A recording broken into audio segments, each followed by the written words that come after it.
Hey guys, Hey, everybody. How's it welcome, going? welcome. Good, how It you must doing? be a Wednesday It must be because I'm because not worrying. you're not wearing what?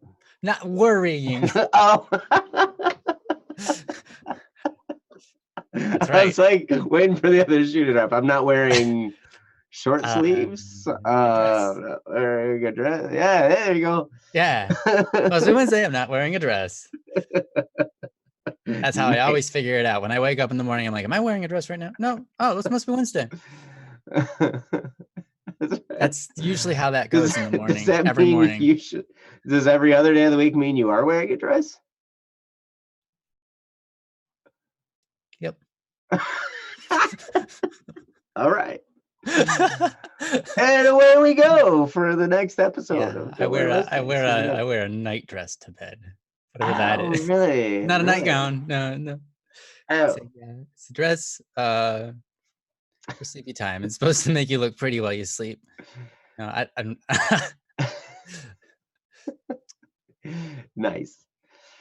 Well, welcome everyone. It's Don't Worry Wednesday. This is the show where we handle any issues or challenges or anything like that you might be facing.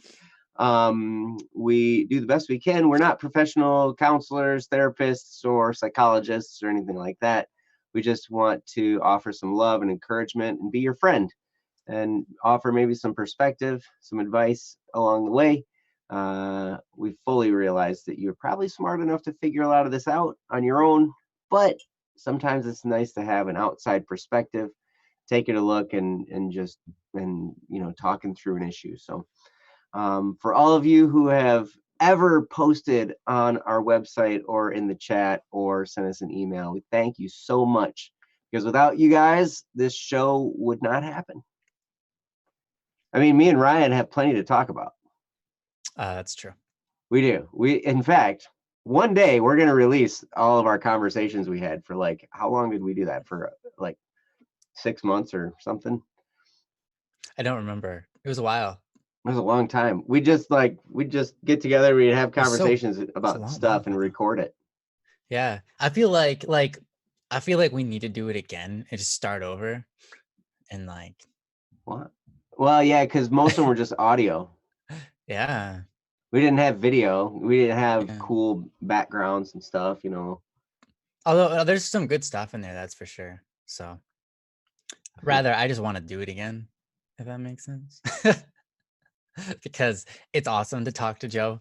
A lot of you guys have never had the beautiful chance to talk to Joe, but Joe's a great guy to just talk to. He Well, always has wonderful things to say, and he always lifts your spirit up. And he just makes my day feel awesome whenever I get to talk to him. So man, well, I appreciate that, but I can think of a few times when I've not been very uplifting what to me? because I am a human.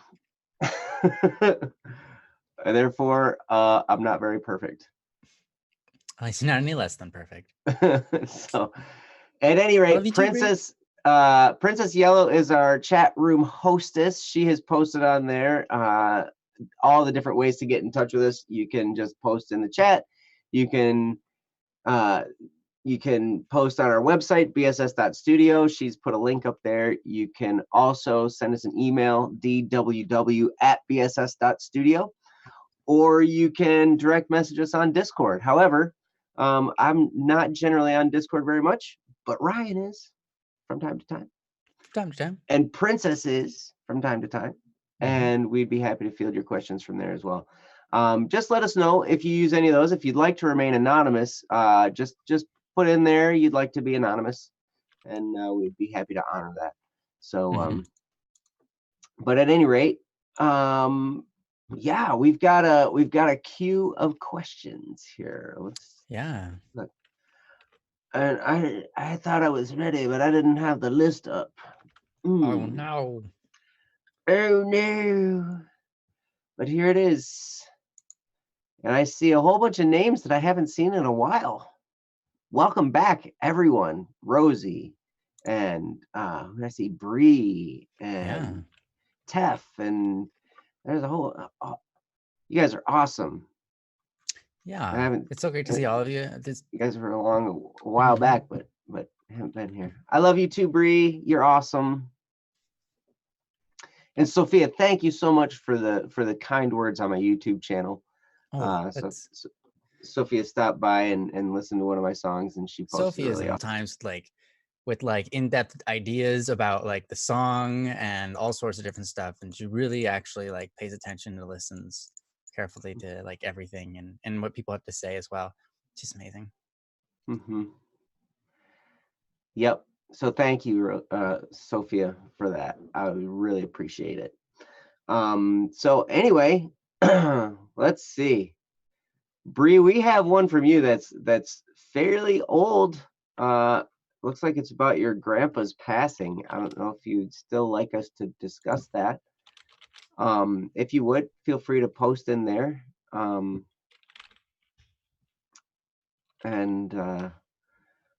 if not, we'll move on to a different one. Oh my, oh boy. But so we've got. Okay, she says if we want to. Why would we not want to? Yeah, that one's when is that? July 5th? Is that when it was? Yeah, apparently. Let's see. There's a link to it here. Yep, July 5th. Oh, it's not terrible. Only Yeah, it's not that long ago. 20 days, 2 months and 20 days ago. That's not too bad. Okay. Well, I can we imagine it will would still hurt. yeah. Yeah. Yeah.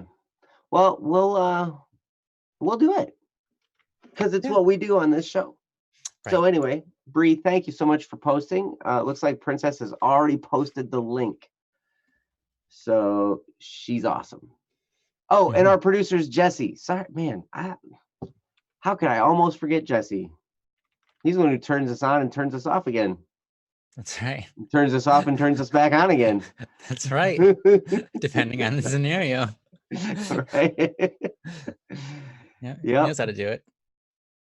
Yep. Subaru, we will get to yours as well. But yeah, we'll start with Breeze because it's been sitting here for a long time, and we'll do that. And then Subaru, you are next in line. So Yeah. anyway, all right. So this is from Bree. It's called Grandpa's Passing, and it goes like this.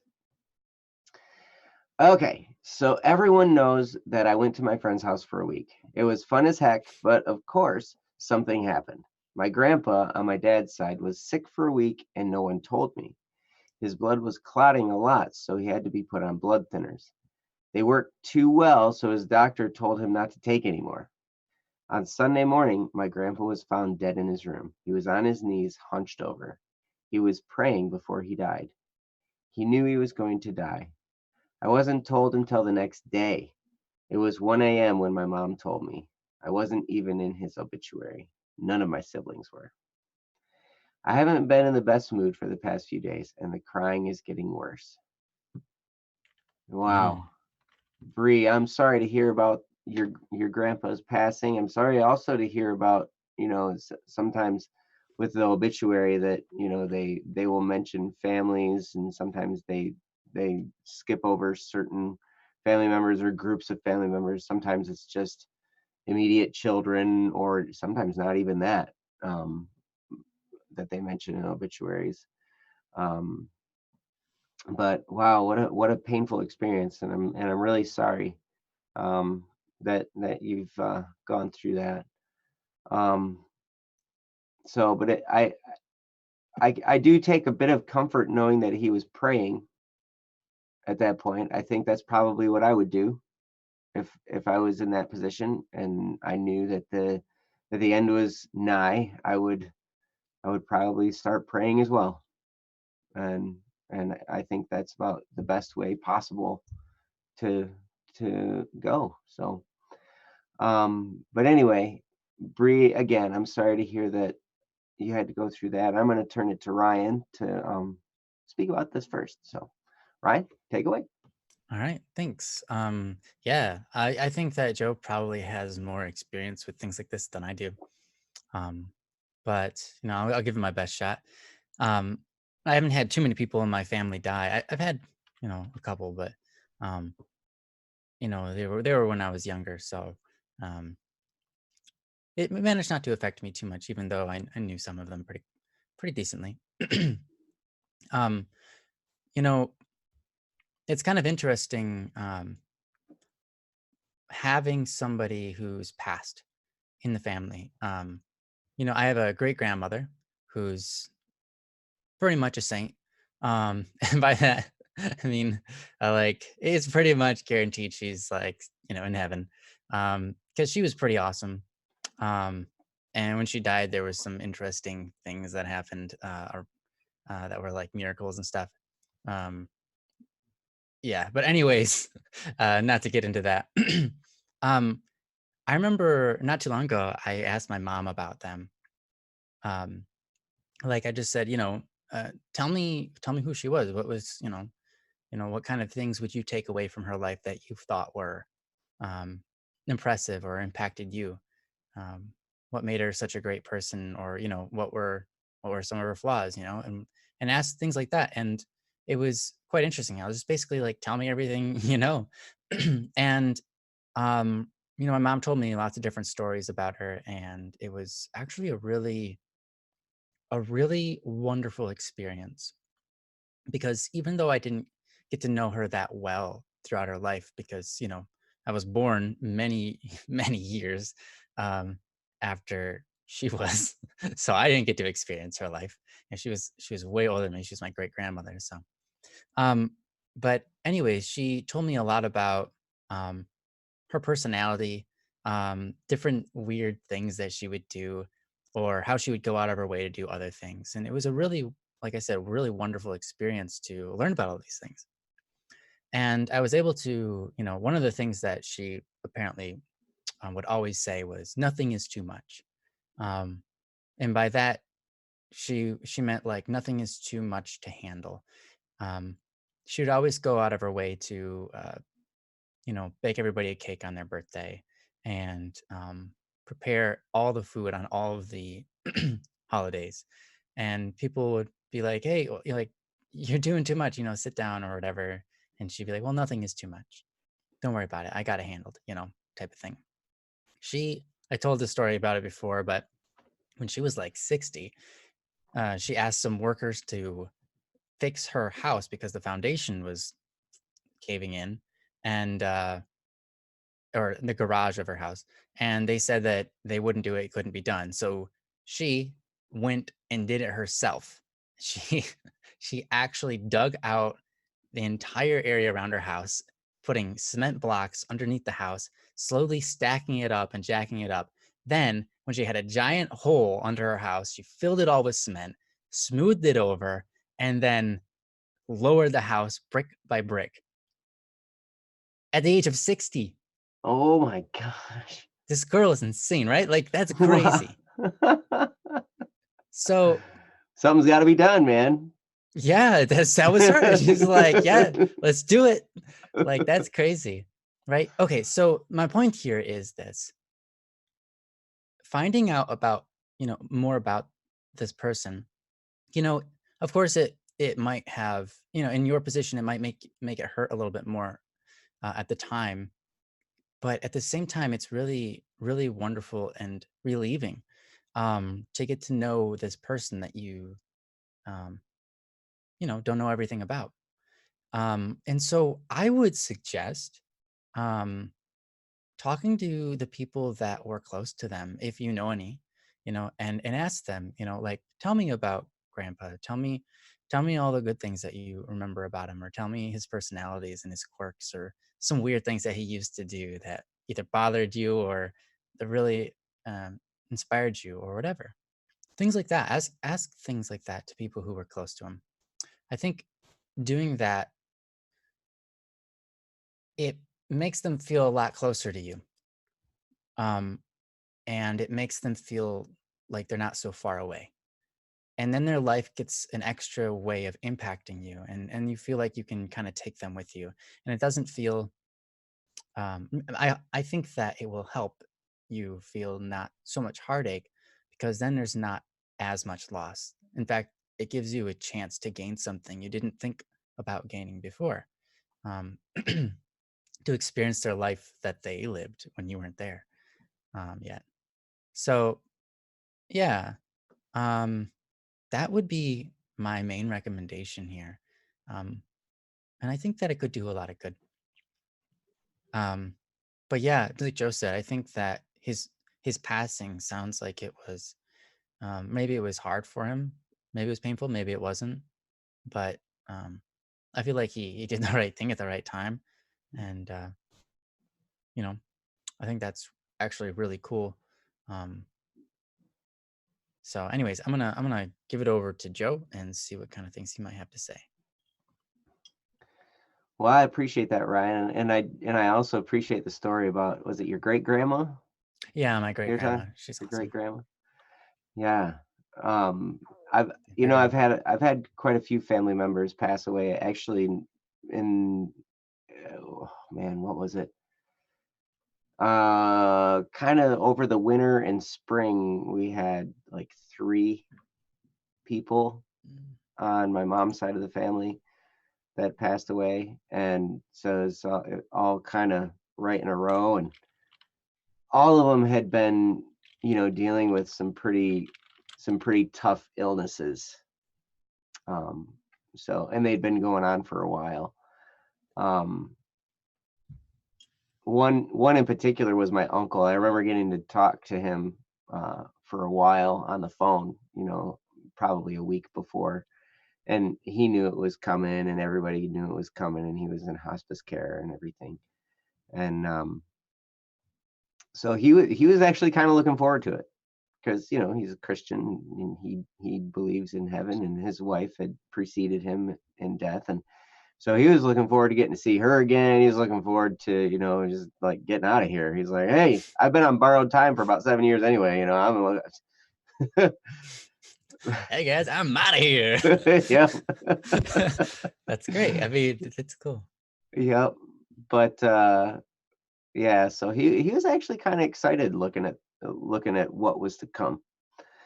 And I know that's not, it can be kind of a scary thing, to do. And it certainly is sad when we're separated from someone we love.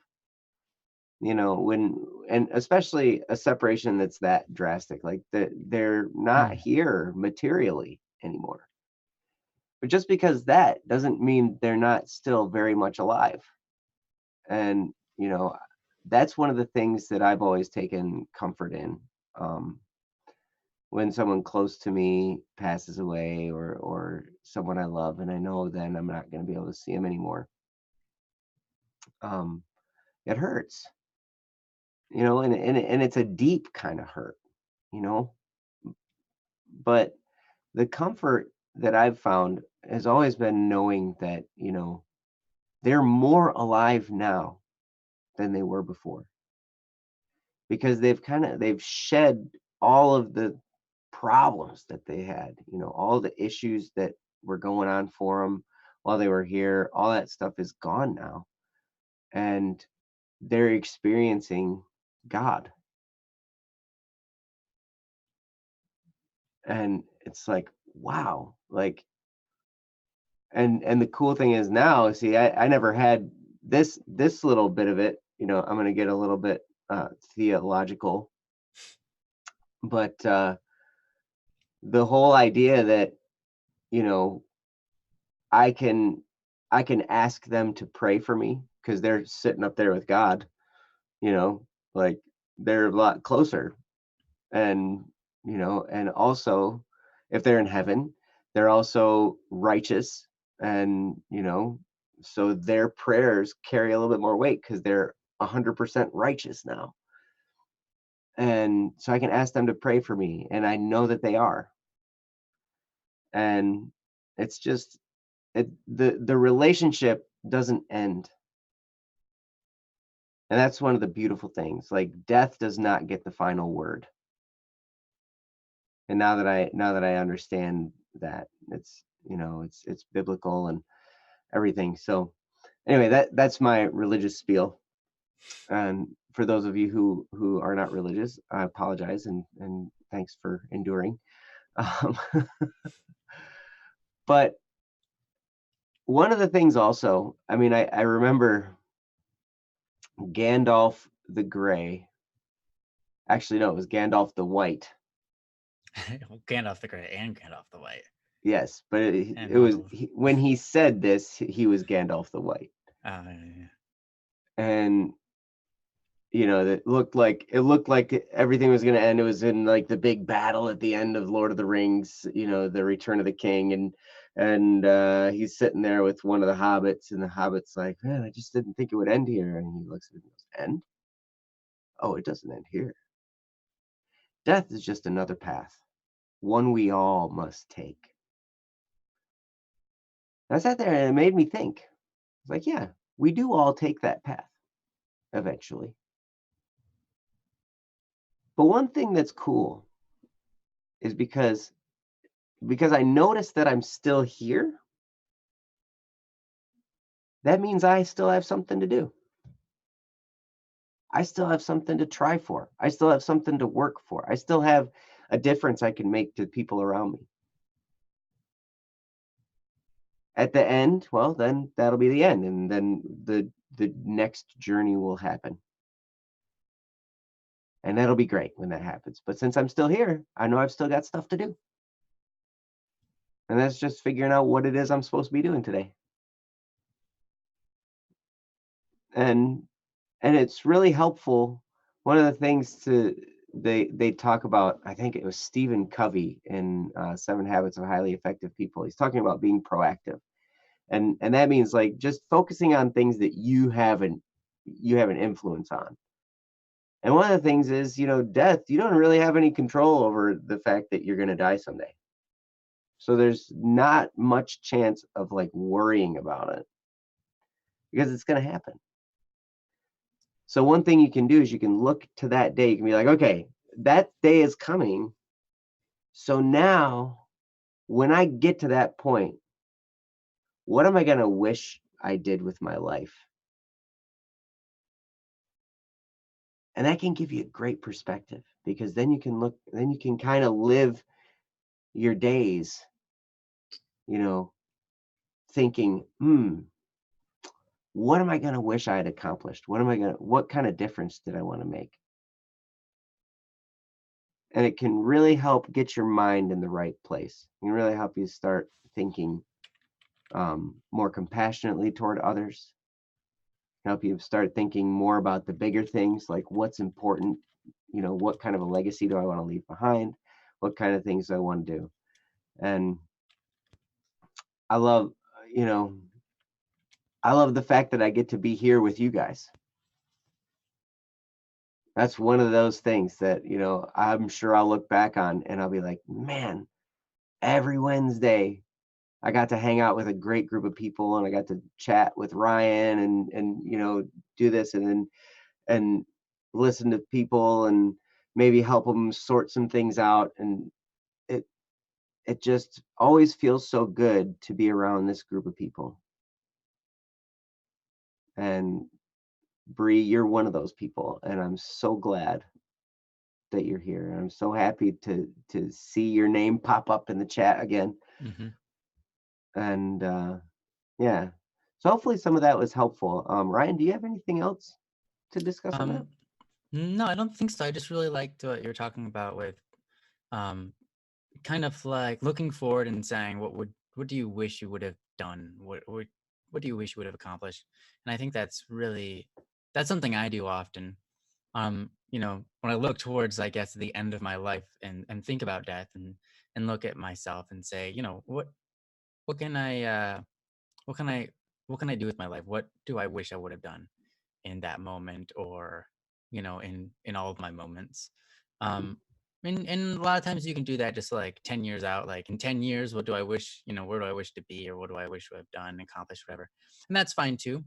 But I think that when you look at it in the summary of your whole life, um, it really gives you a better perspective at driving towards your ultimate purpose and what you want to do with your life. That's important.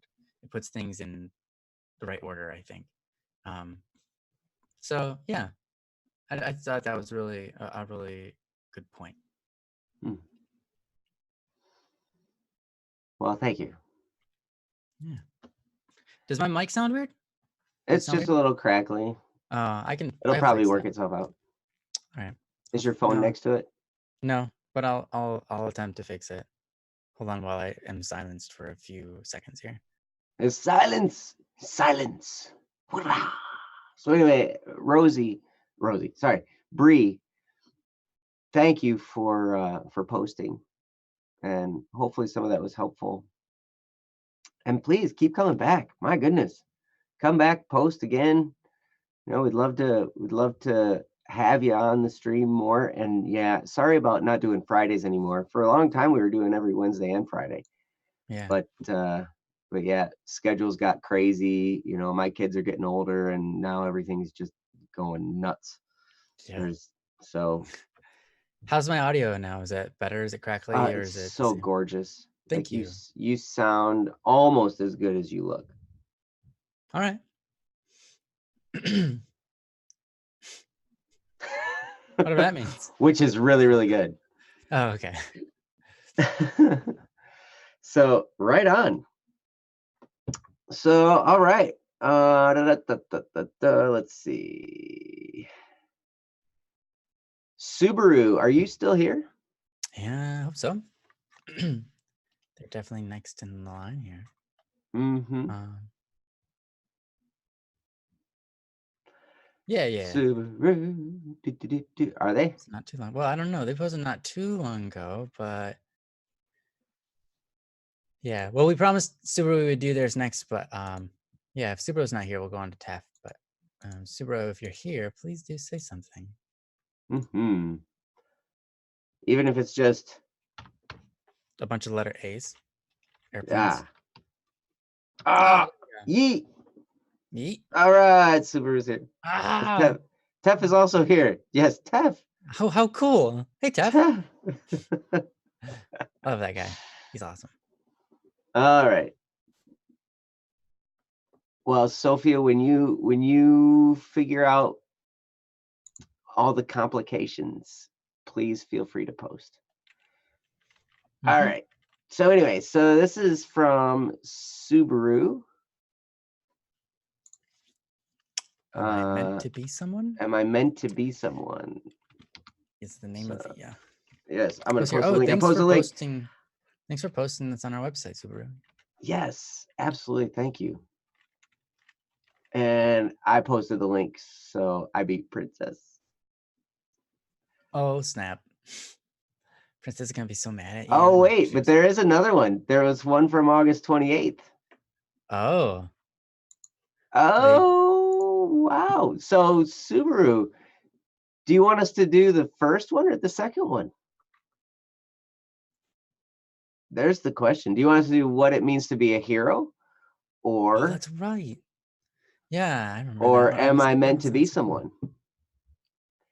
That's the one I clicked. I'm on the The first one. Okay, so we'll do the first one. Sorry, my link is bad. Don't pay attention. Are we doing Don't pay attention to the joke. Are we doing what it means to be a hero then? What it means to be a hero. All right, cool. And then the second one. Well, we'd like. Sorry. Do they kind of go together? Oh, the second one is a continuation of the first one. Okay, cool. So we'll just read through them both, and then we'll talk about them. Do you want to read them both and talk about it, or do you want to just? The other alternative is that we could read through one and then go to TAFs, and if there's no one else, that we could read through the second one and talk more about it. Well, let's see. Do whatever you like. You're the host, man. I am the host. With the most. Well, Subaru says the second one is a continuation of the first one. So I think what we'll do is we'll just we'll read through both of them. Okay. Bye, Bree. Love you. Bye. Love you. So yeah, so if that's okay with you, Subaru, what I'll do is we'll just read through them both, and then we'll talk about both of them. And yeah, so it'll be a twofer. So here's the link to the second one. And the first one is what it means to be a hero. So, and it goes like this. First time on this website, and I'm not sure where or how to start. I guess what I'm dealing with has a lot to do with the people close to me. I was once depressed, but not anymore. But the people around me were also dealing with issues in their life. I want to know how to help them and support my friends and family. I have a friend who I will name Darling to keep her name in private. She was once a happy, ongoing girl that gave the biggest smile to everyone, no matter where she is. She changed a couple years back. Darling is now down in the dumps and depressed all the time. It seems like she has been hurting her mental and physical health lately, and I just want to help. I want her to help herself. Every day, Darling gets more depressed, and I feel that she may commit Fear. suicide. I fear that she may commit suicide. She lost that happiness and that love in her eyes cold and dark. I'm trying to support her and cheer her up, but nothing I do ever works. I don't know what to do, and sometimes I question myself. Am I doing the right thing? Should I let the authorities handle this? What can I do to be a hero, to help a close friend of mine? I cherish her deeply, and I don't want anything to happen to her. I feel useless in this situation. And then on to the second one. It says, this is, am I meant to be someone? Hey there, my second well venting on this site. Where to start? Well, I guess that school is great. Love having 20 projects and assignments every day. My life is great. I'm joking. I never had a purpose in life. I guess it's because of me and myself. Ever since I was young, I was a monster. I would always destroy everything I touch, everything I do. Not once had I done anything right. I was just fit to be something evil, and this darkness has manifested itself into me, into my inner demon. When time moves on, things got worse. I had done things that were irreversible. I regret my actions, and I'd rather not talk about them. All the people I hurt, everything I have done, the memories haunt me to this day. Every time I see other people, every time I go to sleep. I want to change my path, my future, and I want to change who I am. I want to become the person that helps others, the person who leads the pack. I want to repent the things I had done in my life. I know asking for sorry is worthless. My life is worthless. I know that, but I just want to be able to be of use to someone, anyone. That's all I ask. I know I'm a monster that kills and destroys. I know I'm better off dead from this existence. I know that I should burn in hell, and I believe that's where I'll go after I pass on. But please, I need help. My friend, who I named Darling to keep her anonymous, she is beginning to become suicidal. I try and try my hardest to help, but everything I do seems useless. Please, she was the greatest person I know to walk and live. Her smile and laughter would be the center of the crowd. She was the light that shines brighter than any sun, any star. She was once happy, but she let herself down something she shouldn't have gone through. She was abused, used by many guys that threw her to the side once she was used up. She was mistreated by many others and pain and suffering that she didn't deserve. And all because those bastards are just heartless monsters like me. I don't care what happens to me. I can rot in hell or die a slow, painful death for all I care. But please, someone tell me how to help her. I don't know how to comfort others. I don't know how to talk or connect. I'm lost and I'm just twirling around in circles. This is all I wanted to say. As long as everyone is happy, I am happy. So please, what do I do? Thank you for reading this if you read all of it. I know some of the things I said are vague and very unclear, and that I need to go into detail about what I'm talking about. Thank you still, and have a good day. And that's Thanks, from Subaru. Subaru. Thank you, Subaru, so much for both posts. And it sounds to me like even though the second one is a continuation of the first, there are a couple different things going on here. One is you're wondering how to help your friend, which admire you greatly for, and another is how to improve yourself. And it sounds to me like you've already kind of taken steps in that direction simply by caring about your friend.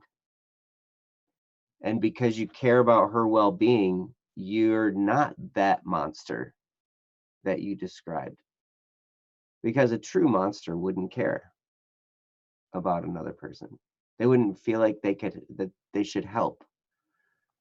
And so inside you, even if you feel like you're a monster and you're full of evil, inside there's good because you're looking to others, you're trying to help others, you're looking to try and help them be happy.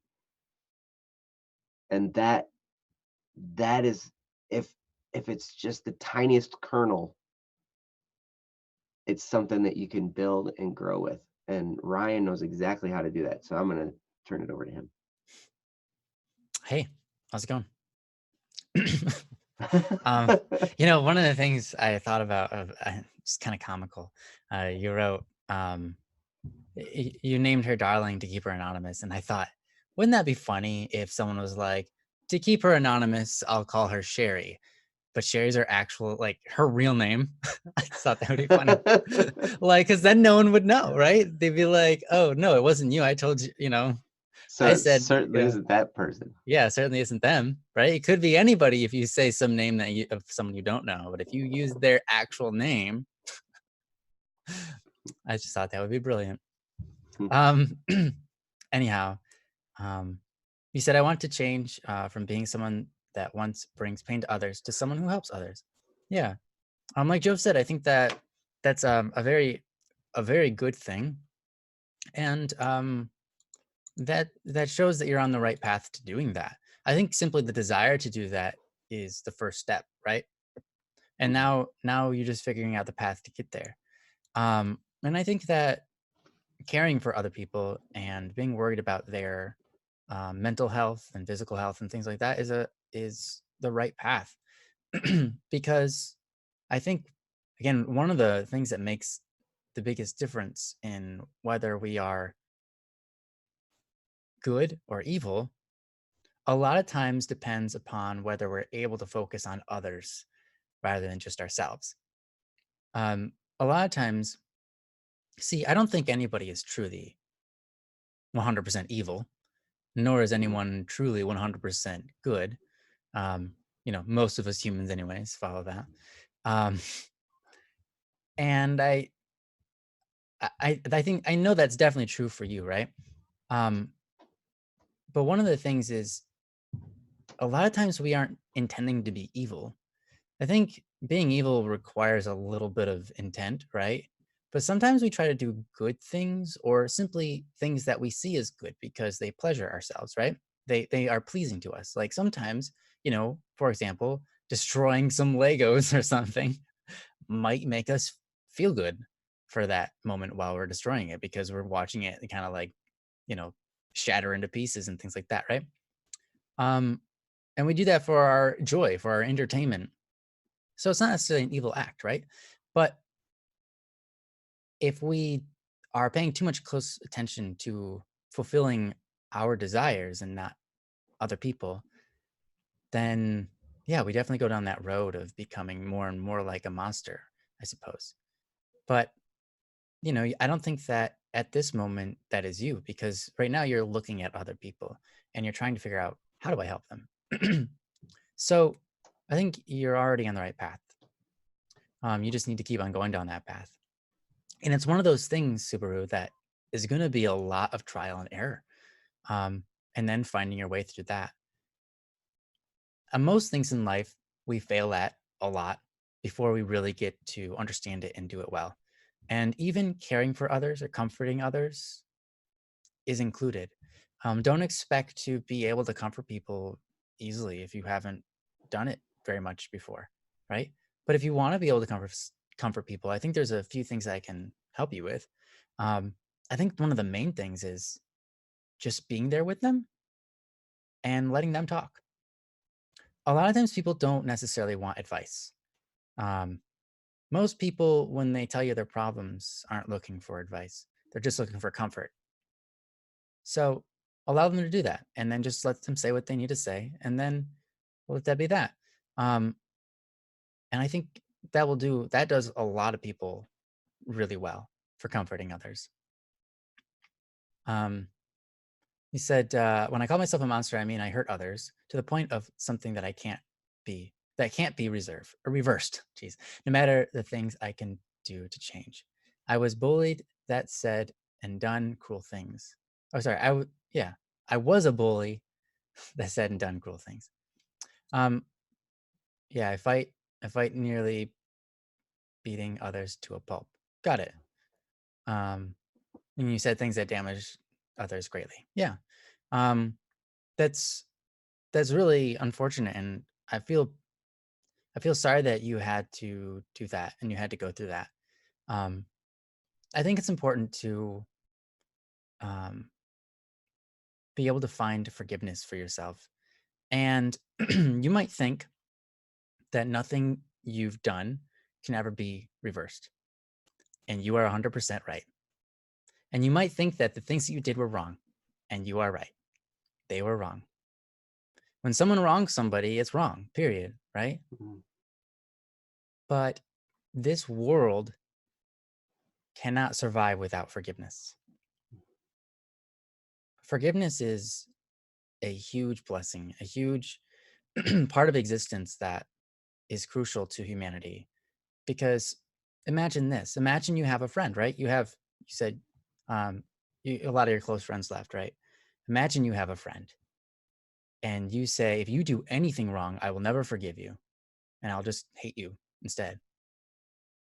Well, you're not going to have friends for very long. In fact, that's not even friendship.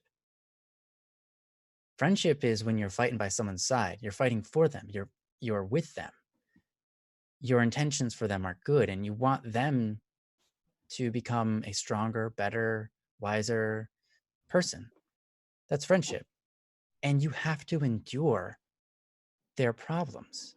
You have to endure their burdens that they sometimes make mistakes or purposefully do bad things. A good friend stays during that to help them through that, right?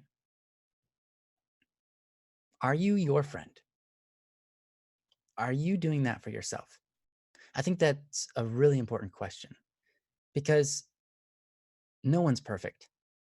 Everyone's done stupid, bad things that are wrong, but they can't be undone, but they can be forgiven. When you forgive something, it doesn't mean that you, um, that it no longer happened, right? Forgiving something means that you decide that you simply can't repay the debt. You simply, there's nothing you can do, or the other person cannot repay their debt to you, and you're deciding to let that debt go. You know, when someone owes you money and you forgive them, that means they don't owe you anything anymore. And sometimes you have to do that for yourself and say, you know what? I can't fix what I did. What's what I broke is broken, period. But I can move forward and learn from those things that I did and become a better person. Learn the virtues and all of those things that are hidden in those problems. Because you know what? We all go through life making mistakes and we all learn to become better people through that.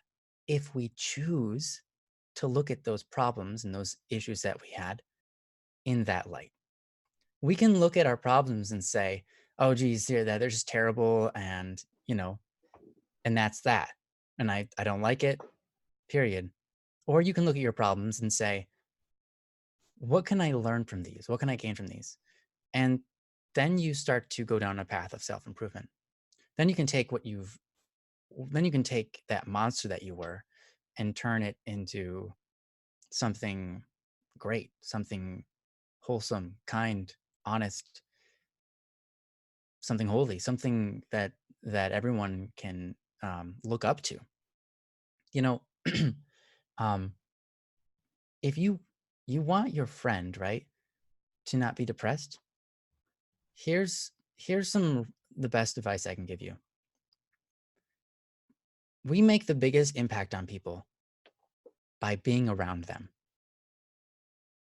And how we act when we're around them kind of rubs off on them. If you are around them and you show that you dislike yourself, then that's going to rub off on them. They're going to dislike themselves because you dislike yourself. And that sounds kind of weird, but it's true. Depressed people tend to not help other people become no longer depressed. In fact, depressed people hanging out with depressed people tends to just make them more depressed. Depression is, simply put, disliking yourself, looking at yourself in a bad way. That's depression. A lot of times, so depression is made up of two things. I've covered this before, but it's a habit of looking at things negatively and a habit of looking at yourself with that focus, right? So you're looking at yourself and you're assuming bad things. You either look at other people and you say, oh, how do they think about me? Oh, it must be bad. Or I'm not good enough to do this. I don't deserve this. I'm, blah, blah, blah, all that kind of stuff. That's depression. It's when you look at yourself in a bad light. So if you can work on loving yourself, hoping the best for yourself, finding those things within you that are good and drawing those out and being proud of yourself. You cannot be proud of yourself and depressed at the same time. It's impossible. Whenever you are proud of yourself, depression is gone for that moment. If you can be proud of who you are inside and hang out with them and show them that side of you, that will rub off on them and that will slowly change them. That's the best thing you can do for your friends. When I look at my life and how my friends have influenced me, I remember hanging out with lots of different people. I remember hanging out with depressed people. I remember hanging out with um, people who like to get into trouble. I remember hanging out with people who are really antisocial. I remember hanging out with people that were looking forward to life and the things that they could do to change it. And I'll tell you what, that last group that I just said changed my life. They were the ones that made me feel like, yeah, I want to go do something great with my life. When I hang around people who are excited about life, who are able to look at themselves and cherish the good inside, I start to become more like that myself and start to be more ambitious and start to do more things and do more good in the world. If you don't have people like that in your life, it's difficult. But if you become that person for somebody else's sake, that's a hero. Because you will change their life. And I promise you that because I know that's happened to me multiple times. Other people have done it for me, and I know I've done it for others and watched them change before my eyes. It's a real thing. You focus on yourself and becoming the best person you can be, okay, Subaru? And then hang around that person, letting them see that person. Hang around the person that you know they're having issues and be the best version of yourself. And, that might just be picking up a pencil off the ground for somebody else and letting them watch you do that. Something as simple as that, they'll watch and go, wow, that was really nice of them. I wish I would have thought to do that.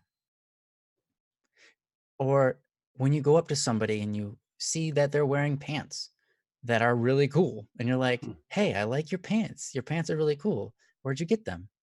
And they watch you communicate with this person, pointing out something good about them. They'll notice that and they'll start to think, wow, that was really nice of them. I want to do that. I want to be that kind of person. And the more you do that for them, the more you are an example of that in their life, the more they're going to want to be that person. And the more they're going to get encouraged to actually become that person.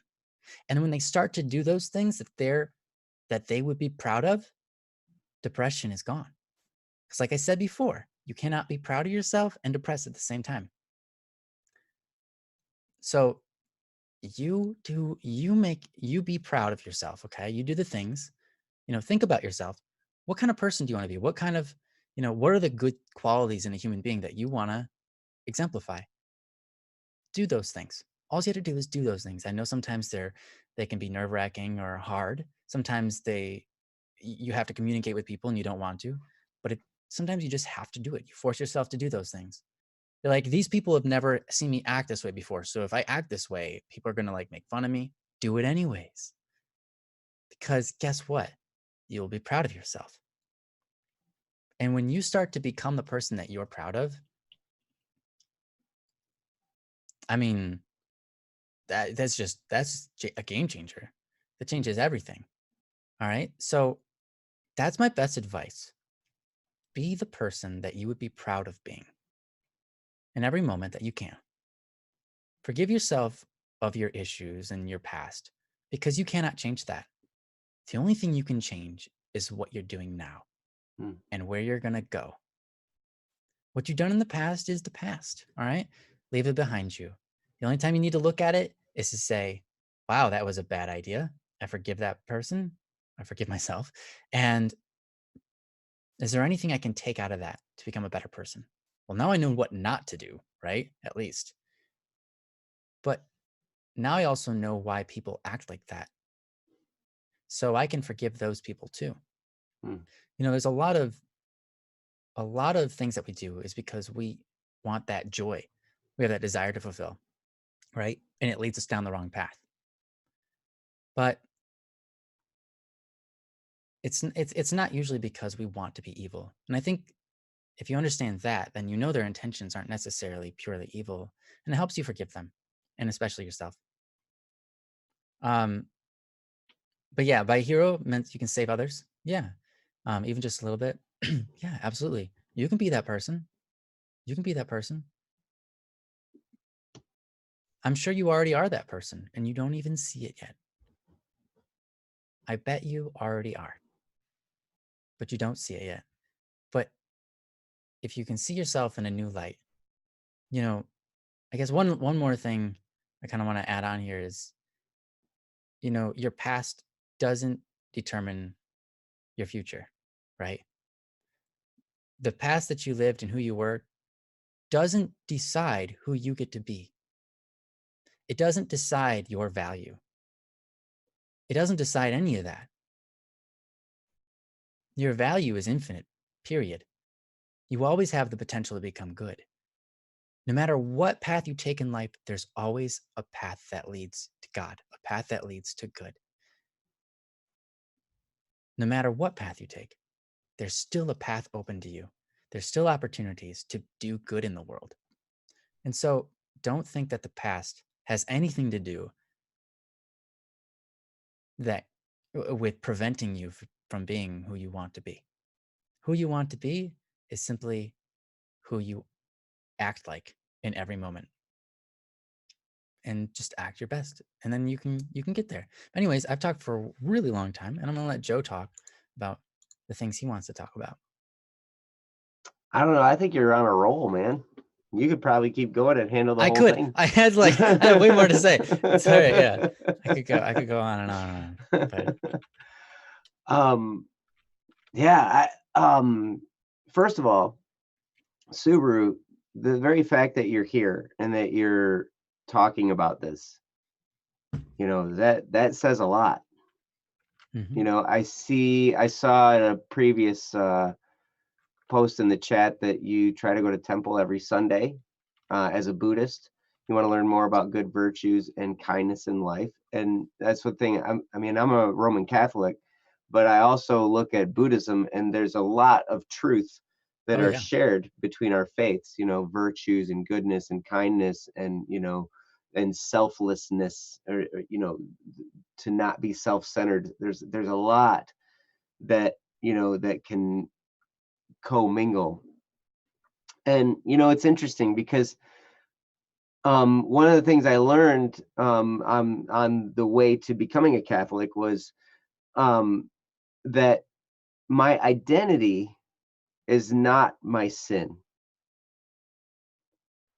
The bad deeds that I'd done, because I was a lot like you in the sense that I would say I wasn't necessarily physically violent, but I was verbally violent, extremely. I would say very hurtful things to people. I was angry all the time, angry, angry, angry. And once in a while there'd be like some physical violence that would happen, but that was pretty rare. Mostly it was just yelling and just trying to find the most meanest thing I could say and to try and hurt other people. And one of the things that I learned that um I had reformed that, years ago, and then more recently became Catholic. And one of the things that I learned was all that stuff, because I still struggled with guilt over a lot of that stuff. And um, one of the things that I learned was that those bad deeds, those things that I did, those don't define who I am. Who I am is separate from those things that I did.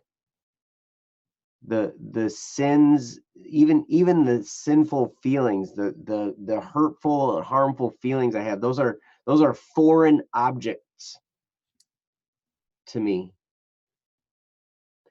And I can separate myself from all of that because I am a separate being. Now, true, some of those things were habits, some of those things were things that just almost an automatic response, because I'd done them so much.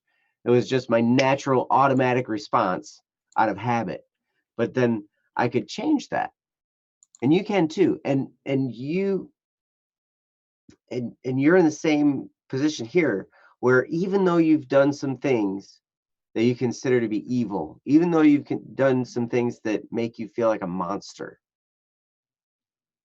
like Ryan was saying, yes, those things were wrong. Those things you did were wrong. Every one of us does wrong things to varying degrees. Every one of us hurts other people to varying degrees, except for Ryan. I don't think Ryan's ever hurt anybody. No, I actually killed a spider once with a pool stick. It's Just once. traumatizing.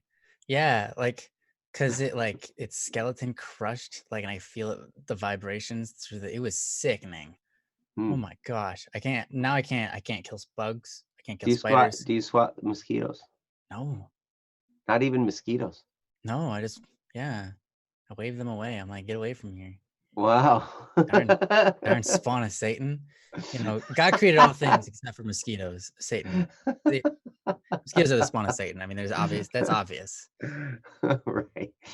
All right. Well, at any rate, so, but here's the thing. So those deeds are not you. They're not who you are. And it sounds to me like you're already on the right track, like I was saying before. So then how do you get there? Well, one of the things that I've learned, actually, I got this in my email box today, as a matter of fact. There's a quote, and it's another one from Stephen Covey, actually. He said, "I'm not a product of my circumstances. I'm a product of my decisions." And now I would even go a little bit further and say decisions are only the beginning, because you got to follow through on your decisions, right? You have to take action on those decisions, because I heard you've probably heard the joke, four frogs decide to jump off a log. How many are still left on the log? Four, because they only decided to. They didn't actually jump. Oh wow. So, but so the question is, if you want things in your life to change, then you've got to change some things. I know that's radical. It's weird, because a lot of times we're just waiting for things to change. I've been caught in that trap. I'm sure a lot of you have been too. But caught in this trap of, well, sooner or later things are going to change. Well, eventually you're going to get to the point where, things aren't going to change unless I actually do the changing. If I want stuff to change, I've got to start changing stuff. And so what can I change? You're already changing your perspective, Subaru, and I'm super proud of you for that. Some other things to think about. One of the things that now these are just things that have personally helped me. And one thing when I'm dealing with a struggle of, and I've got this darkness in my mind, one of the worst things I can do is just lay there and do nothing. That's because then my mind just starts to churn up and go crazy, and all these thoughts just start to flood in there. And I start to think of how bad of a person I am, and oh my gosh, I did that, and I did that, and I did that. And that, it just goes on and on and on. And then before I know it, I just start thinking I'm just demoralized. So I know that I need to get up and start doing something and for me, one of those things is physical activity, some kind of exercise, some kind of, it doesn't have to be like crazy, insane exercise, but it can just be some stretching. I know a lot of people have benefited from yoga, doing just basic yoga stretches, or maybe just push-ups, sit-ups, something simple, jumping jacks, running in place. I mean, all these things that you can do even just in your bedroom next to your bed. So you're laying in bed and you're feeling sad and you're just like, oh my gosh, this is so terrible. And your mind's just starting to go crazy. Just get up and touch your toes.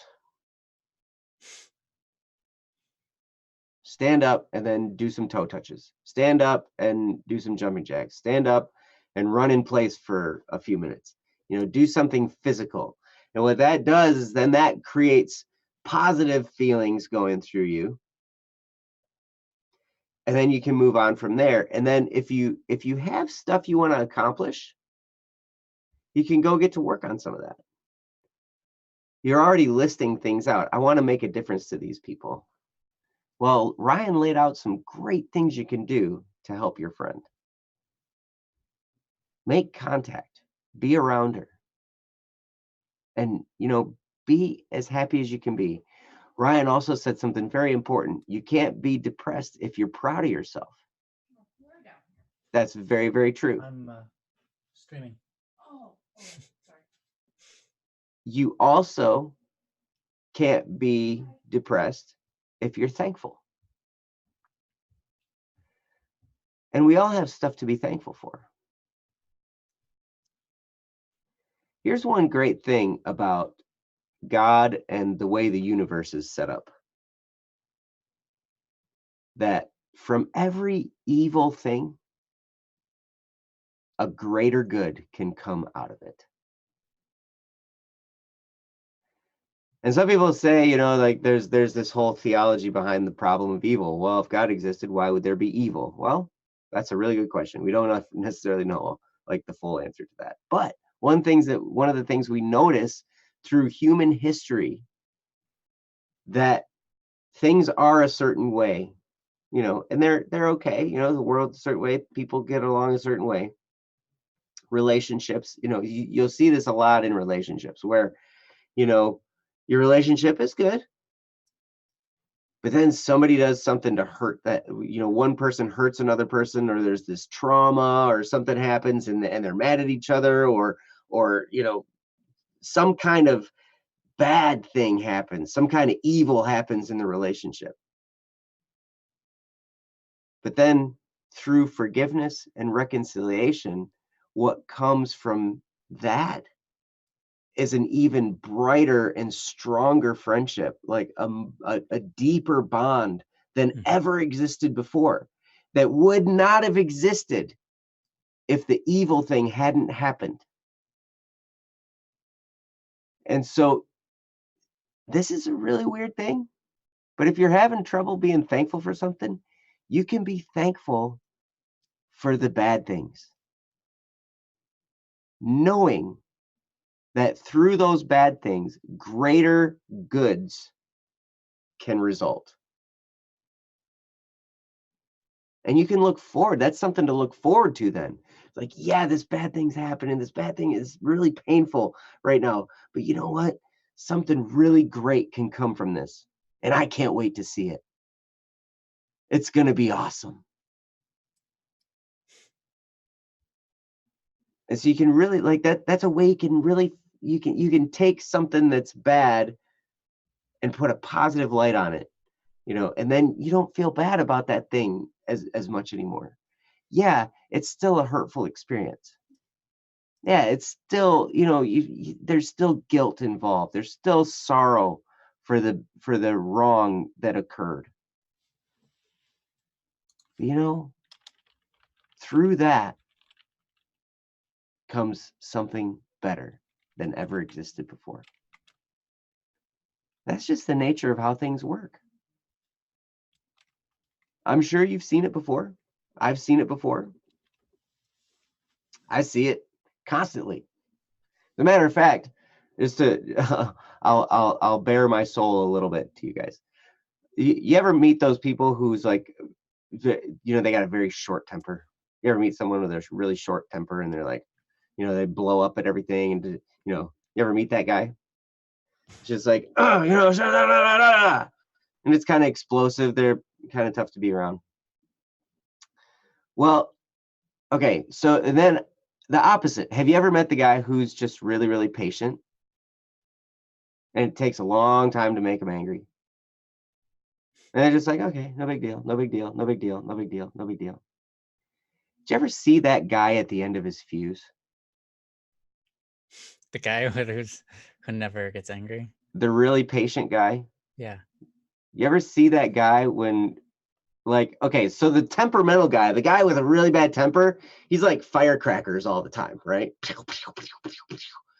But the guy who's really patient and kind and just like takes a long time to get angry, when you finally get to the point of making him angry, it's like an atom bomb, like, right? Mm. Sadly, my son and I found that point. I'm the guy who takes a long time to get angry, right? But, my son and I found that the end of that fuse recently. Nice. So, as a Catholic, I find myself in confession. Nice. Nothing. Nobody was damaged or anything like that, so don't worry about that. But, but at the same time, it's like,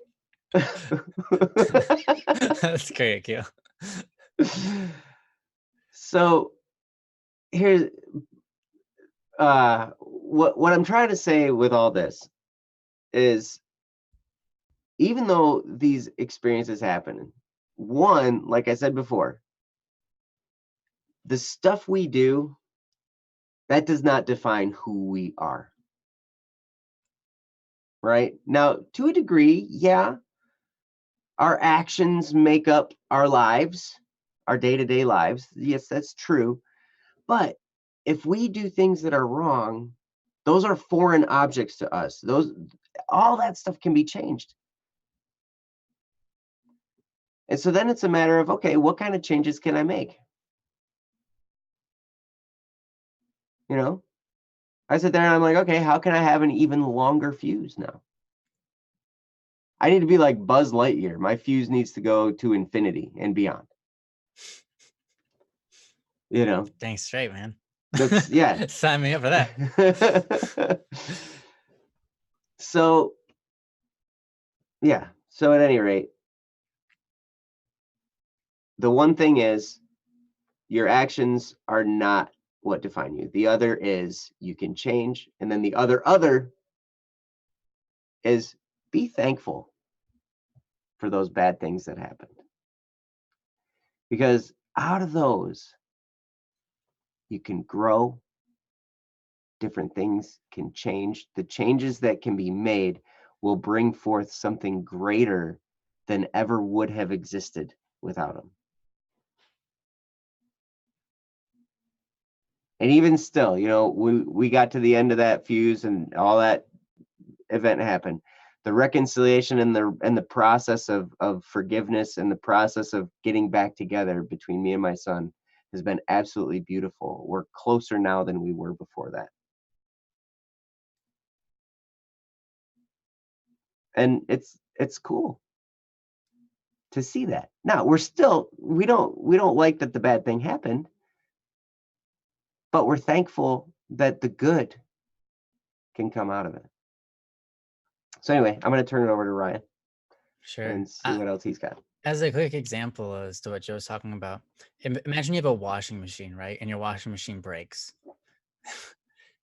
And then you remove the broken part and you fix it. You replace that part. Is the washing machine still a washing machine? Yes. Is the washing machine still a broken washing machine? No, you fixed it. It's not a broken washing machine. That broken part was removed. And that is similar to when you do something wrong and you decide, hey, I'm not gonna be that. I'm kind of person that does that sort of thing anymore. I want to, start doing better things. Mhm. Sometimes you'll fail. Sometimes you'll make more mistakes. You're bound. You know what? You might have that thought. Yeah, but you're still gonna do stupid stuff, and you Mhm. might even do the same stupid things. But that's okay. You keep trying, and you slowly get better and better, and that's just how it goes. But anyhow, yeah, I think you're on the right path. I know things are hard. I know you really want it. You really want to help your friend, and I think that there's a lot of different things you can do there. But yeah, just if you're not sure what you want to do, there, I would say just go back and re-listen to everything we said, because we Especially gave you what the best Ryan advice said. we could. Well, I think both of us said really good things. So, um, but anyhow, yeah, I mean, you can try all sorts of different things to change people. The thing is, most of the time, things don't work. You can try your heart out to change somebody, to make them feel better. Mhm. But most of the time, 99% of the time, everything you try is not going to change anything, it seems like. But that's because people aren't machines. They're not meant to be fixed. It's not like they have a broken part in them that can be changed. Like the washing machine, right? You can't just remove their depression and then fix it by putting in happiness. Like you can't do that, Mhm. because humans aren't meant to be fixed. They're meant to be healed. Mhm. And healing is different than fixing something. So when you have a problem in life, a lot of times you say, okay, what do I do to fix it? Cool. But if you have a problem, if there's a problem inside of a person, it doesn't require fixing, it requires healing. Um, and that is a different process. It usually isn't as fast. Like our bodies heal, they don't just heal immediately. Doctors will help, supply medicine and things like that, but the medicine doesn't heal us. It's our bodies. All the medicine does is it allows our bodies to work more freely, or um, more actively, to heal themselves, because it's our bodies that heal itself. When it comes to changing a person, giving them advice is a lot of times not the best thing, unless they come to you for advice, right? In like the setting that we're in right now. But even that isn't the best, because true change comes through time and choices that you make. And that is a process of healing. If if you go to your friend and you say like, hey, I can tell, you're depressed, that's not going to be good, right? Not that, I mean, the caring part is important, right? Telling them that you care about them and that you're worried about them, that's good, that's actually really good for depressed people.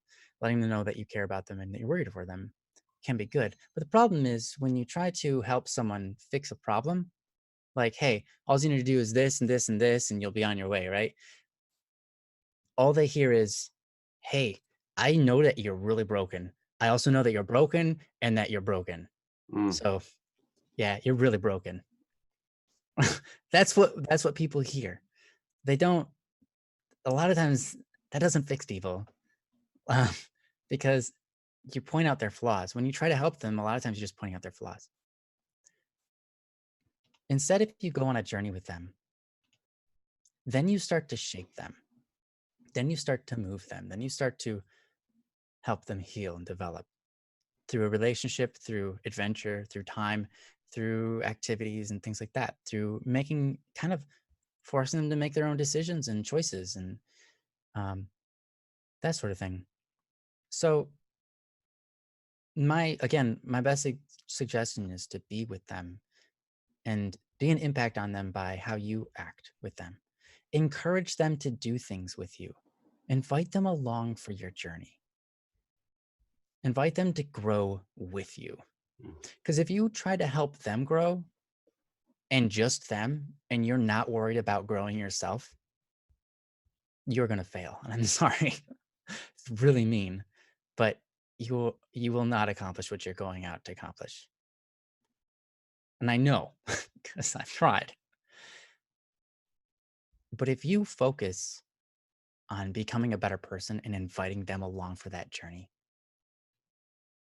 helping them shape you and you shape them, that's when real change begins. Because then you're in it together. Mm. Then you're both going through it, right? So, okay, I understand. Good.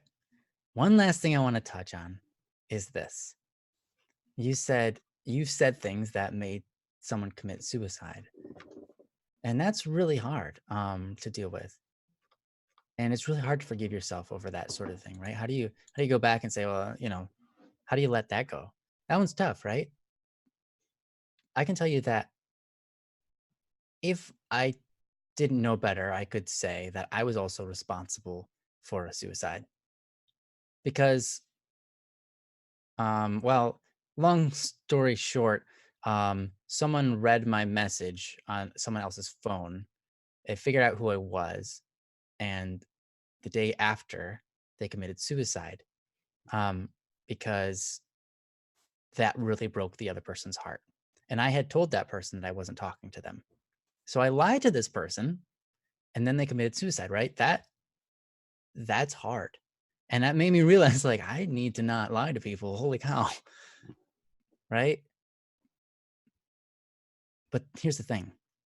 Suicide is a choice, and it's not a choice you get to make for somebody else. Mm. Suicide is a choice that they make. That is their act.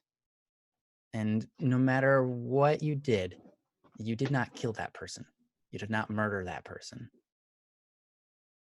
Now, So, with some caveat, I do want to throw in there that while suicide may be a choice, sometimes people are driven to that, mhm. that through circumstances that may feel like they're out of control.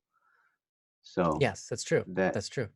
so it may not also necessarily be their fault because they just feel like they Mm, can't control. There's psychological things that could be going on. right. It So might be to the point where they're like, well, this is simply the best or, the only route that I can take at this point. mhm, So, yeah. right. So, what I'd have to say about all of that is this. Don't beat yourself up. Don't blame yourself. But I mean, you can blame yourself for the wrong that you did there, right? But don't beat yourself up um, because that's not what a good friend does. And you have to be your best friend in life because you're with you always. Mhm.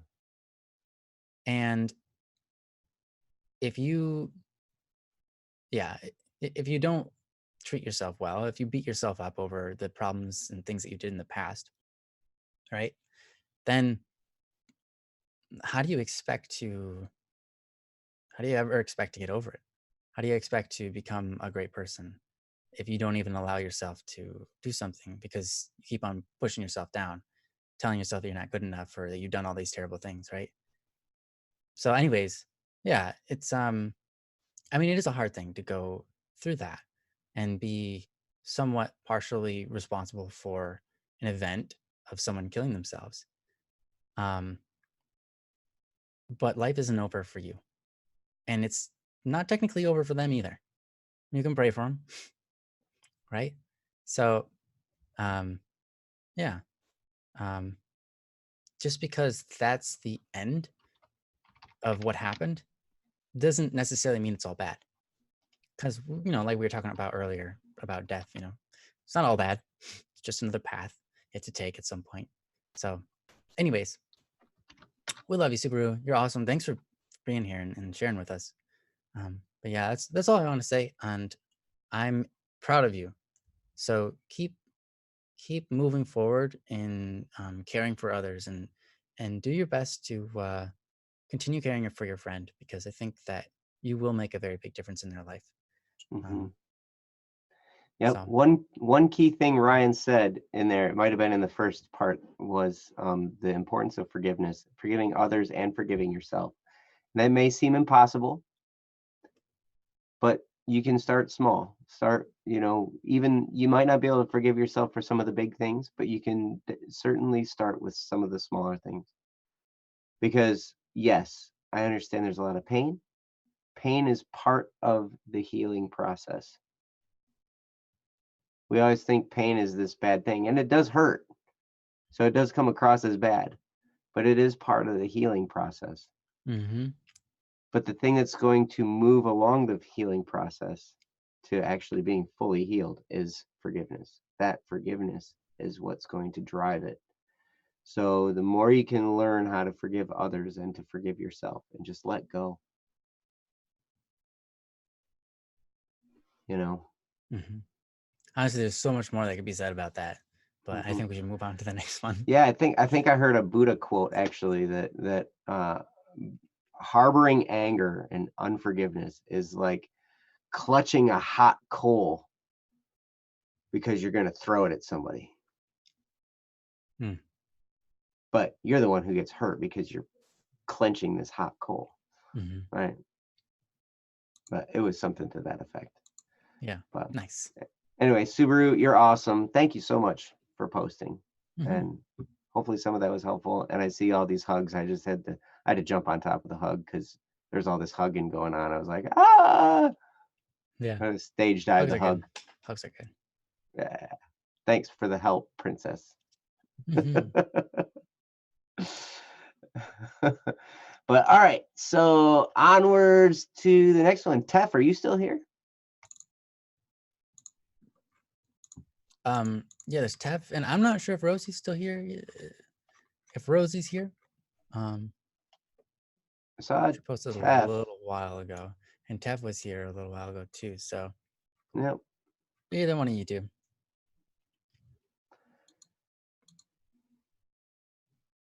Rosie's alive and lurking. Ooh, ooh woo. Ooh woo. What is ooh woo? I'm still learning. It's a face, but then you say it instead of actually, because ooh woo. Yeah, people like to say ooh woo, but it was supposed to be a face. Oh, Tef is here. Tef is I've here. heard about that guy. All right. Well, Tef, yours came in first. Mm-hmm. So we'll do yours first. Maybe we'll have time for both. I'm just curious, Rosie, is yours time sensitive? And Tef, is yours time sensitive? Oh, that's a good question. Because I kind of got the feeling that Rosie's might have been time sensitive, but I didn't know. So the best explanation of ooh woo. Sweet. Well, oh, Tef's is. And Rosie's is well. Okay. All right, we'll start with Tef's. We'll do Tef's then, yeah. Yep. If we have time, we'll do yours, Rosie. Mm-hmm. Hopefully we have time. So, all right. I like the title. title. See, that's the thing, Rosie. You haven't been here in like 7 years, so. Yeah. Anyway, so all right. So this is from Tef. I like this one. I like the title. So great. Here's the Also, link. your profile picture is amazing, Tef. It is. That's quite a potard. It's a potard. Yeah. Princess, yours exists, but yeah. What? Princess says apparently mine doesn't exist, and then she retracted her message. Oh. Princess, yours exists, and you said, if there's time, and so because you're amazing. All right, let's go. Princess, we love you. All right, Mhm. this is called Cold Feet and the Socks of Courage. It says, how do I get rid of my fear for starting in a new job? So background info to understand the question. Back in January of this year, I left my job after walking way too close to the line of going down with stress. In the spring, instead of starting on a new job, I shifted my focus into taking my driver's license test with top success for my hold. This held my thoughts of getting a job away for a few months. In the beginning of this September, I started on a school course to dust off my waiter skills, and we are now halfway. Part of this course is a day where apparently a lot of the local restaurant and hotel owners will come and watch me and my teammates work. And it's with high chances of handpicking us with a job offer. But for each day going by, I get reminded of why I left the work and fear that the next job will go like that again. I want a job again, but I just get colder feet for how to sell myself and fear if I'm good enough. Oh, how I whine. So the question could also be, how do I remove my insecurity, take the bull by the horns so I can move forward to a better day and rejoin the workforce with new joy, new energy, and new courage? I tried to help the grammar be a bit more smooth. If anything changed incorrectly, please let them know. Much love. Oh, that must have been from Princess. So anyway, so yeah, Tef, you've got some oh, what's the word? Apprehension over starting a new job, and you're like, having a job is a good thing. It's good to be productive. It's good to earn an income. These are all good things. But yeah, it can be hard, especially if you've had some time off of having a job, of actually working. So anyway, I will turn it over to Ryan, and Ryan will grace you and all of us with his wonderful wisdom. All right. Well, I hope that somehow That's happens. a woo woo, wonderful wisdom. Woo woo, Ooh almost woo, ooh woo, but woo ooh woo. woo, woo woo. Woo woo. WUW is like two mouths and one eye. I don't know, or maybe their eyes are like squiggles and their mouth is just a big smile. Woo. Woo, Woo. woo. All right, woo. Let's get started. Actually, That is oh whoa. that looks like whoa, There is whoa, oh whoa. oh whoa. Oh whoa is another face as well as ooh woo. I really like whoop.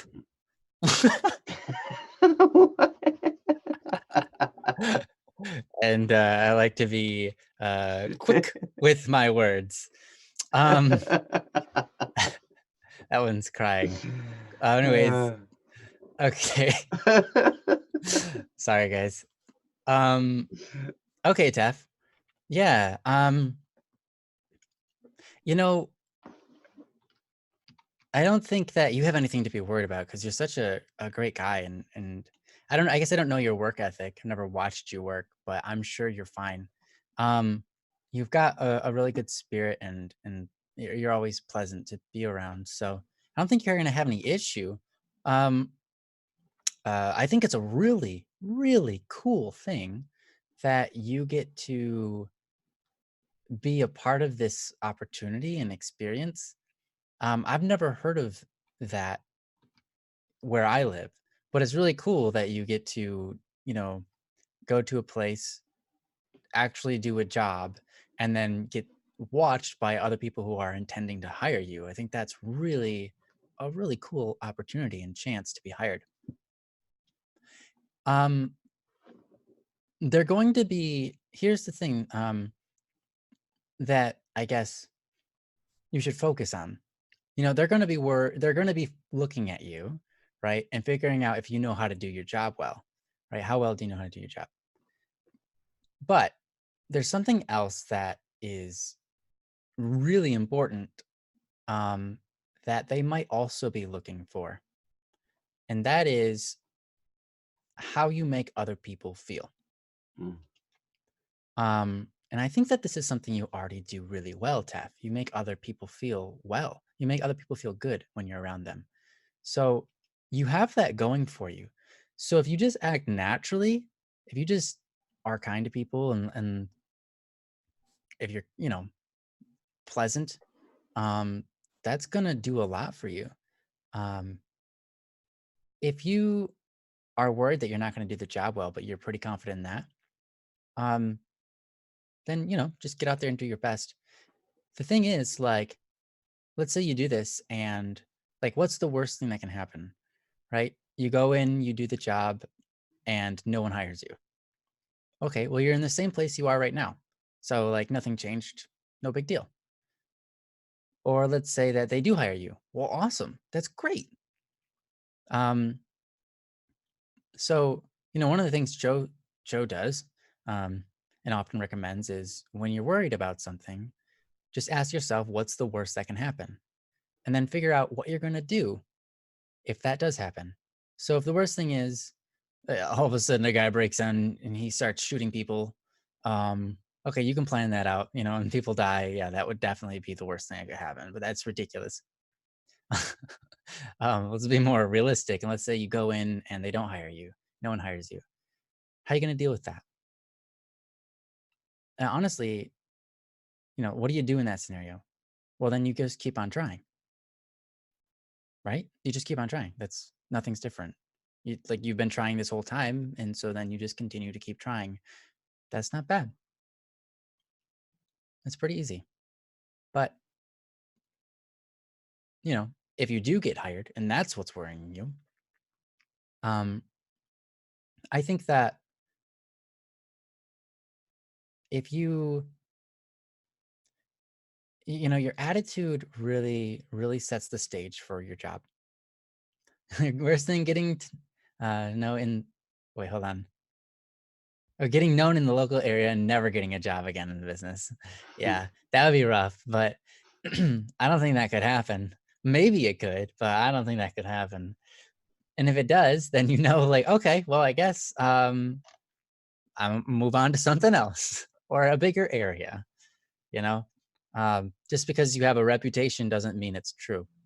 Just because people, even if people like, wow, okay, he's not a very good worker, doesn't mean you're not a good worker. It's just what they think. It's just what they might say.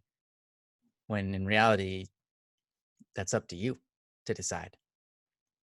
So, anyhow, if you're worried about working or even doing this, attitude is like so important. Your attitude will not only project itself onto other people around you, how excited you are, how happy you are, what your attitude is, whether you feel like, man, I don't want to do this, I feel terrible, or I'm stressing out, I don't know, like I'm freaking out, right? Trying to do my best, but my mind's going everywhere, I'm freaking out, right? That's all attitude. And how your attitude is going to not only determine how you feel and your experience and how well you do, but it's also going to change how other people feel around you. So, in any job, if you can just focus on your attitude, that will make or break your job. That will make or break your experience, and that'll make or break your employees and their friendship with you, or whether they even want to work or not. You know, let me tell you, I was working at Taco Bell for a long time, and and I always tried to have the best attitude I could. And when I had to leave there, the lady said, "I can't replace you. Usually, this is a job where we just replace people, but I cannot replace you." I wasn't a manager. I was one of the lowest employees there, but she knew that I helped drive that business because my attitude changed how well other people worked around me. And it changed whether people were happy working or not. And you know what? That was something I had to decide when I showed up every day. Mhm. I could have other things going on in my life, maybe, that could be stressing me out. In fact, the workplace itself could stress me out. Too much going on at one time and too many people trying to rush me to do things, right? That's stressful. But if I chose to have a good attitude, it went by easy. It was no big deal. So if you can focus on your attitude and just say, how's my attitude right now?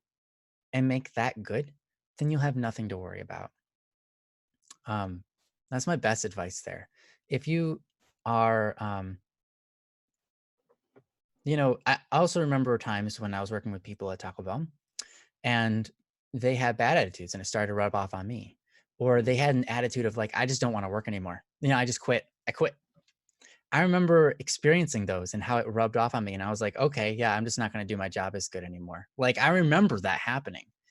Like, I remember my productivity slowing down because of others and how that affected me. So, thanks, Akil. So I would say just focus on how you feel and make how you feel. Decide for yourself that you're going to have a good attitude. They're going to say, you know what? Today's a good day. Don't say today's going to be a good day. Say today is a good day.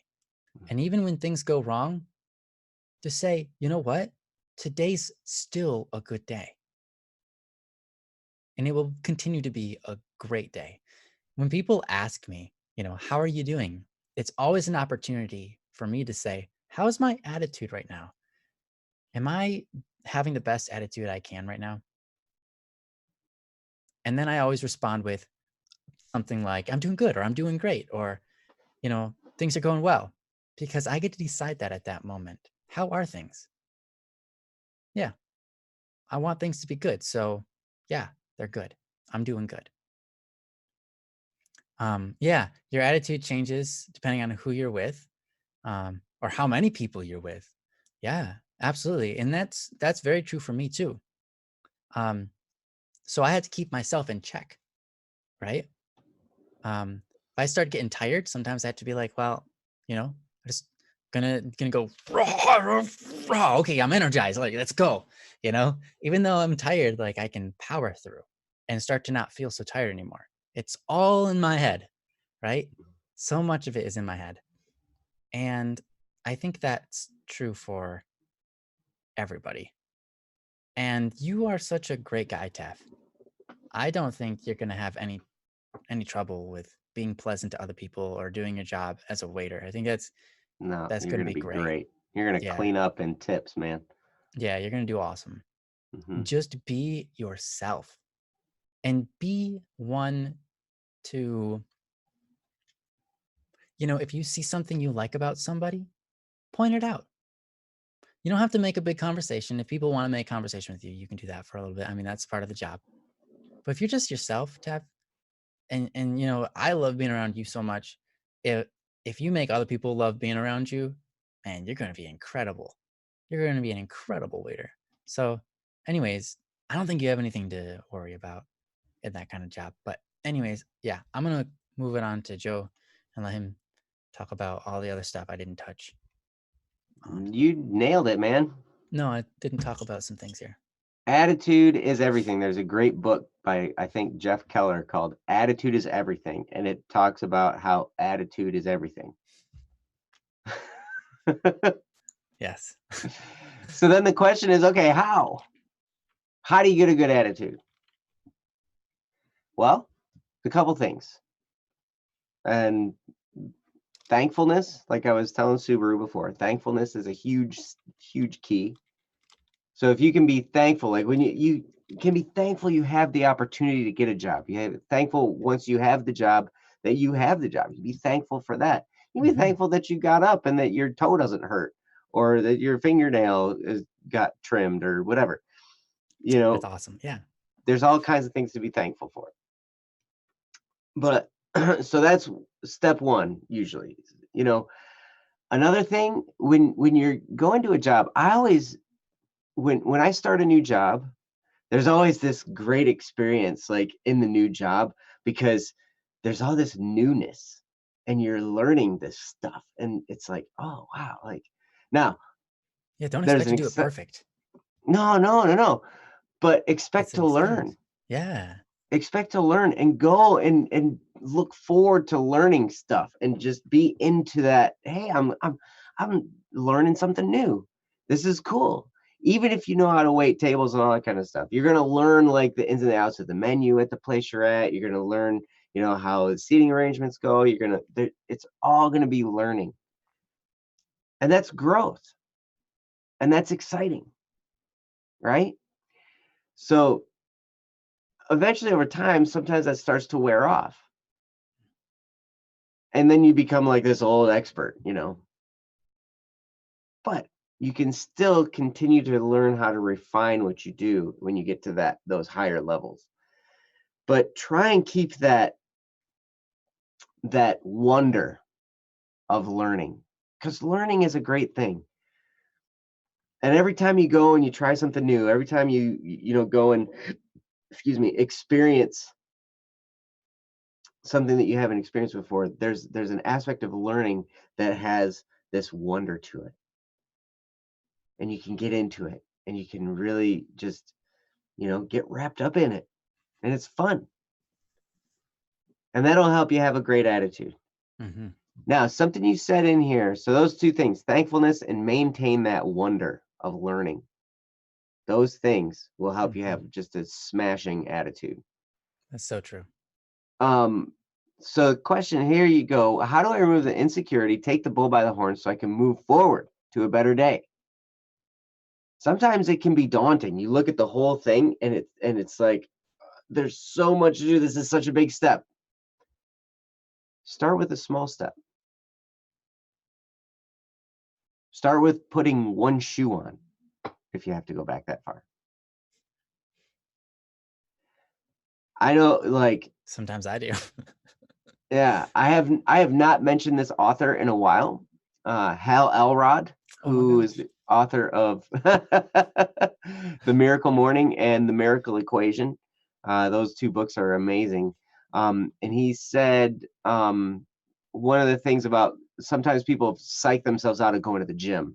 And you can do the same thing with going to work or starting a new job or anything like that. You can do this whole thing. Like he said, people psych themselves out. He said, well, don't take the whole task on at once. Start by putting your gym bag in the car. Just do that.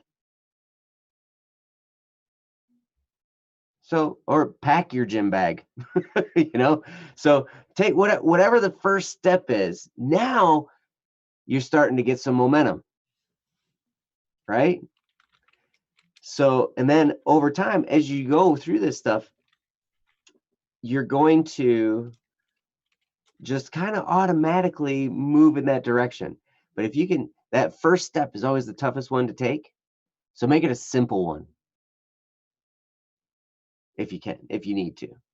If this whole thing looks daunting to you, and it can be kind of scary for sure, figure out what your first step is and make it as simple as possible. I'm going to put my shoes on after I put my pants on. You can put your socks on at any point in time between the pants or not having pants and having shoes on, but don't put them on after you've already put your shoes on. Yeah. Because socks aren't supposed to go. They don't go on the outside of shoes very well. You'll slip.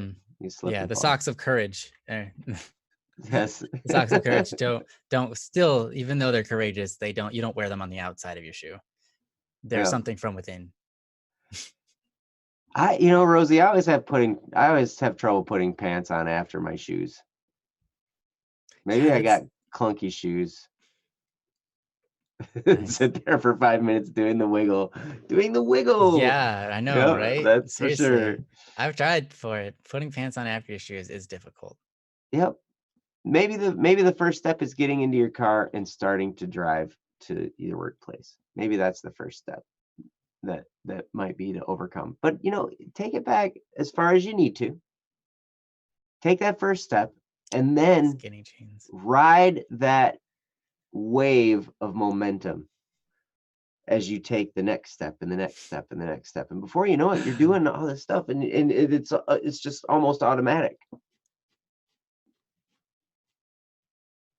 So I know sometimes I have to trick myself into, I look at a big, huge task, I look at a big video I need to make or something like that. And it's like, okay, I'm just going to turn on my computer. because that's the first step. And from there, the next step naturally comes. Boom. And before I know it, I'm like into it. And I'm having a blast. Because I maintain a good attitude by being thankful and having wonder about learning. Mhm. Sometimes. That's a really good point. When you are feeling at any point stressed out or upset at yourself because you make a mistake or you're not going fast enough or whatever, right? Because that's going to happen at any job ever. What Joe just said about having that wonder is so important. Because then when you make a mistake, you're like, yeah, of course, I'm learning. Mm-hmm. You I'm like, new. yeah. So, yeah, I think that's really important. And you Wow, don't beat look at yourself up. Frost is quoting some guy who sounded like he was smart at one point. The action precedes the feeling. Yeah, It's true.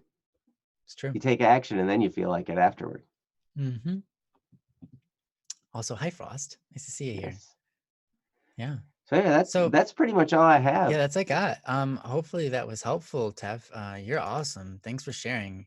And congratulations. Do your best out there and stay calm, be patient with yourself. Mhm. Don't stress out for any good reason or bad reason. Just go take it one step at a time, move forward and then use that momentum. Just keep on carrying you. Anyways, yeah, thanks. Yes. You're amazing, Tev. You got this. Mm-hmm. So awesome. Well, I have time to do Rosie's. Do you have time, Ryan? All right, I've got time. And I've Princess, got the time. we see yours there. Also, there's a part of the recording that's missing from the time I fixed my mic to a while back, but you'll catch it when it happens. No, I won't. When you get to it, Because we like don't have years from now. Nextcloud. Oh yeah, I know. Well, someday. That's why I said like years from now. Oh yeah. Uh-oh. Jesse's gonna chime Jesse's quieting us. Hey. Oh, does Jesse have to leave? He's got a surprise for us. Can they hear you or can Oh. We have voices in our heads right now. Yeah, Everyone. they're telling us surprises. Yes. They said they have a surprise for us.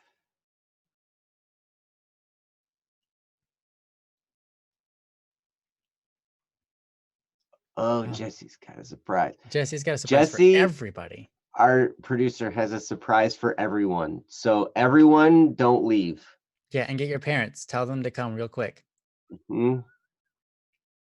DM everybody you can. Jesse's got a surprise. It's for everybody. Go to Don't Worry Wednesday. I am scared too, Hidden Shadow.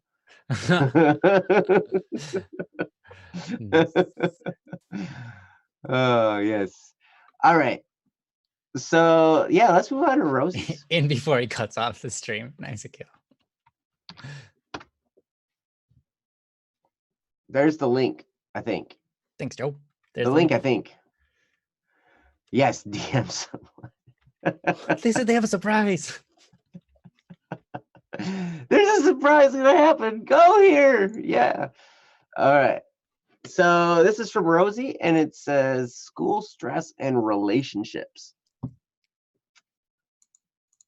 And it goes like this. If you can't answer this today, I probably won't be around for another stream, so just like negate it, LOL. All right. All right. The actual question is, or topic is, I've always kind of gotten overstressed over school and for stupid reasons. I put off doing all my work and have troubles paying attention in class.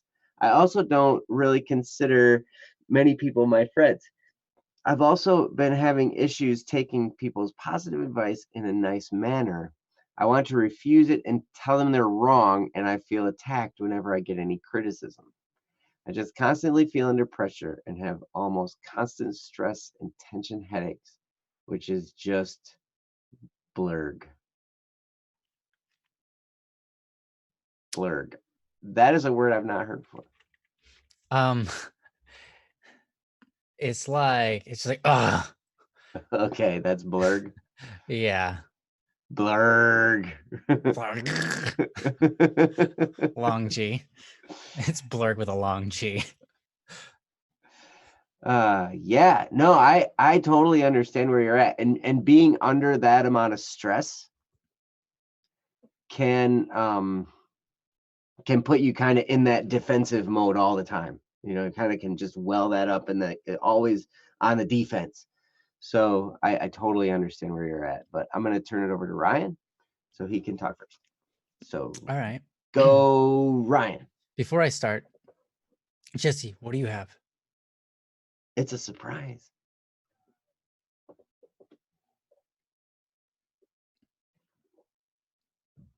Can they hear you? Okay.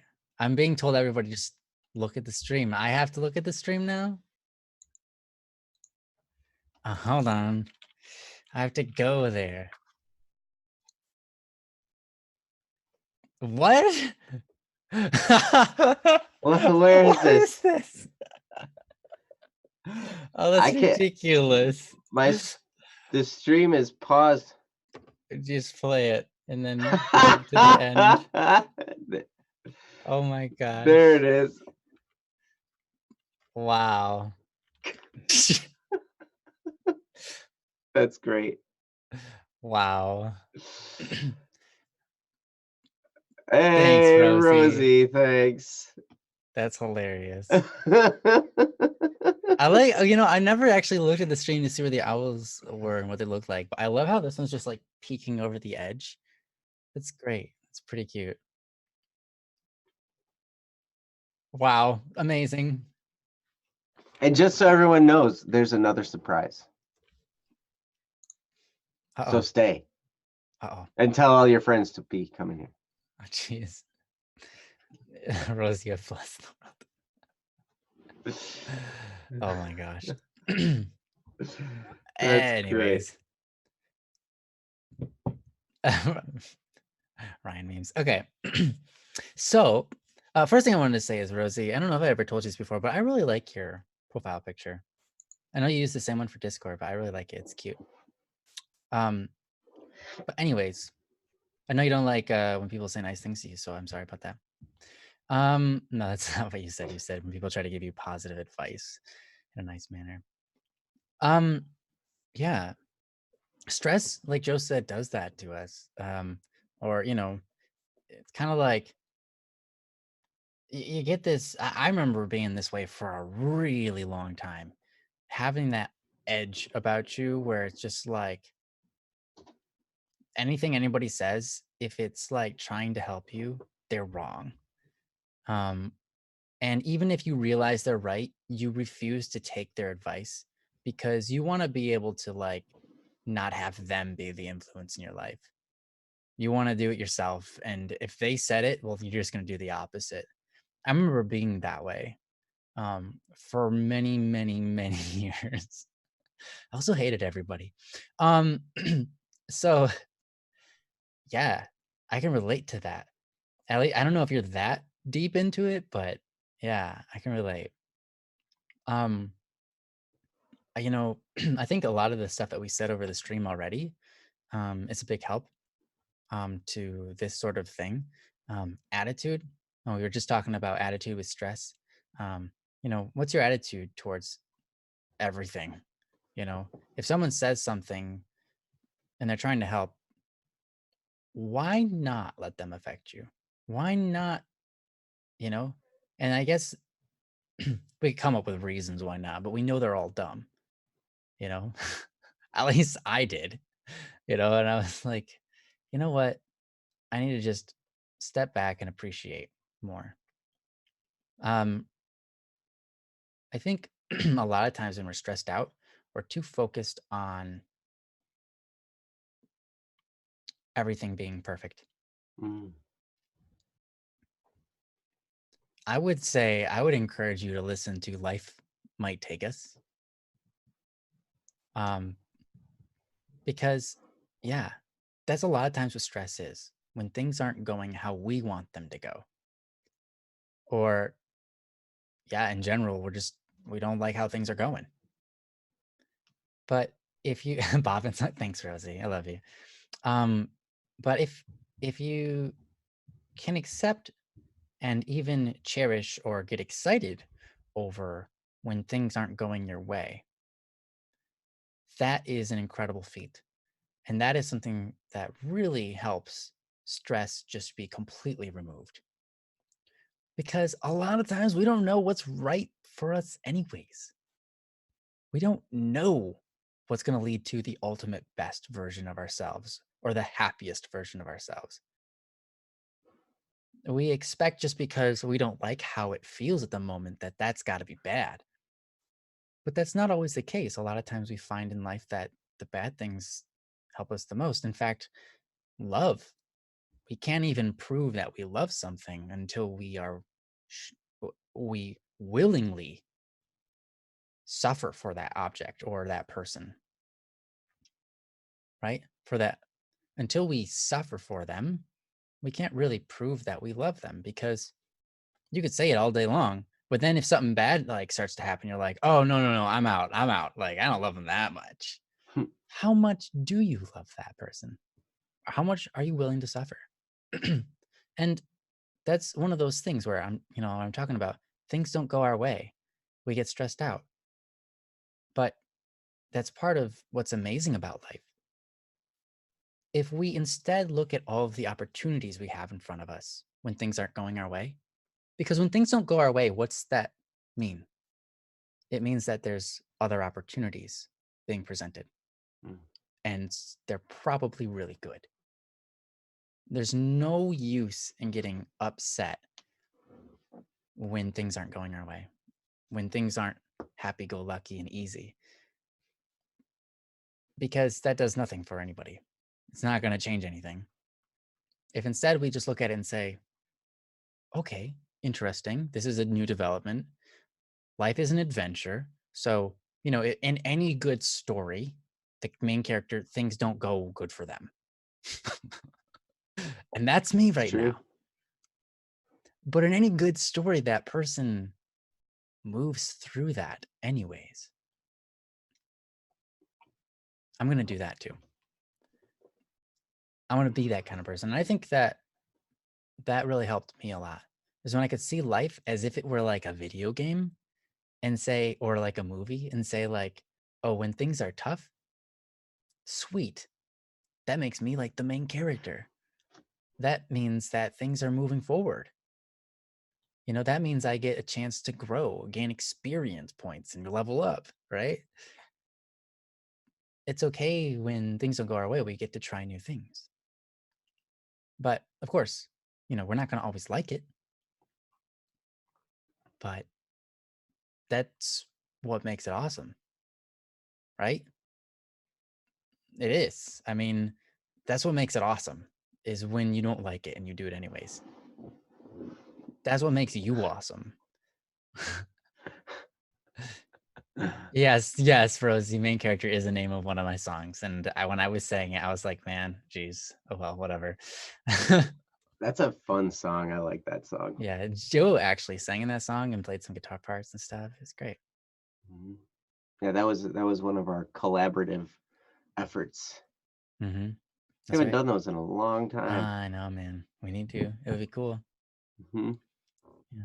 Anyways, you said sometimes I just kind of feel like nothing is going my way, and all the negativity frowns on the positives. Yeah, absolutely. So when that happens, right? When that happens, what are you going to do? When you are in that moment and you realize my negativities are trying to drown out the positives. I know that at this moment, and I can see that. How are you going to react when you realize that it's happening? Here's the thing. Dude, don't I know it? So many times in my life have I gone, yeah, well, screw it. I'm going to just take the negative anyways. Like, I realize that I'm being stupid. And then I'm like, yeah, but I'll find like 4 excuses, or I'll be like, okay, the positives outweigh here, outweigh here, outweigh it here, outweigh it. Like, there's nothing I can do. All right, I'm just going to pick the negative anyways. Just because, you know what? It's stupid. But we do that. We all do it. Mhm. It's dumb. It's so dumb. So when it happens, don't be angry at yourself.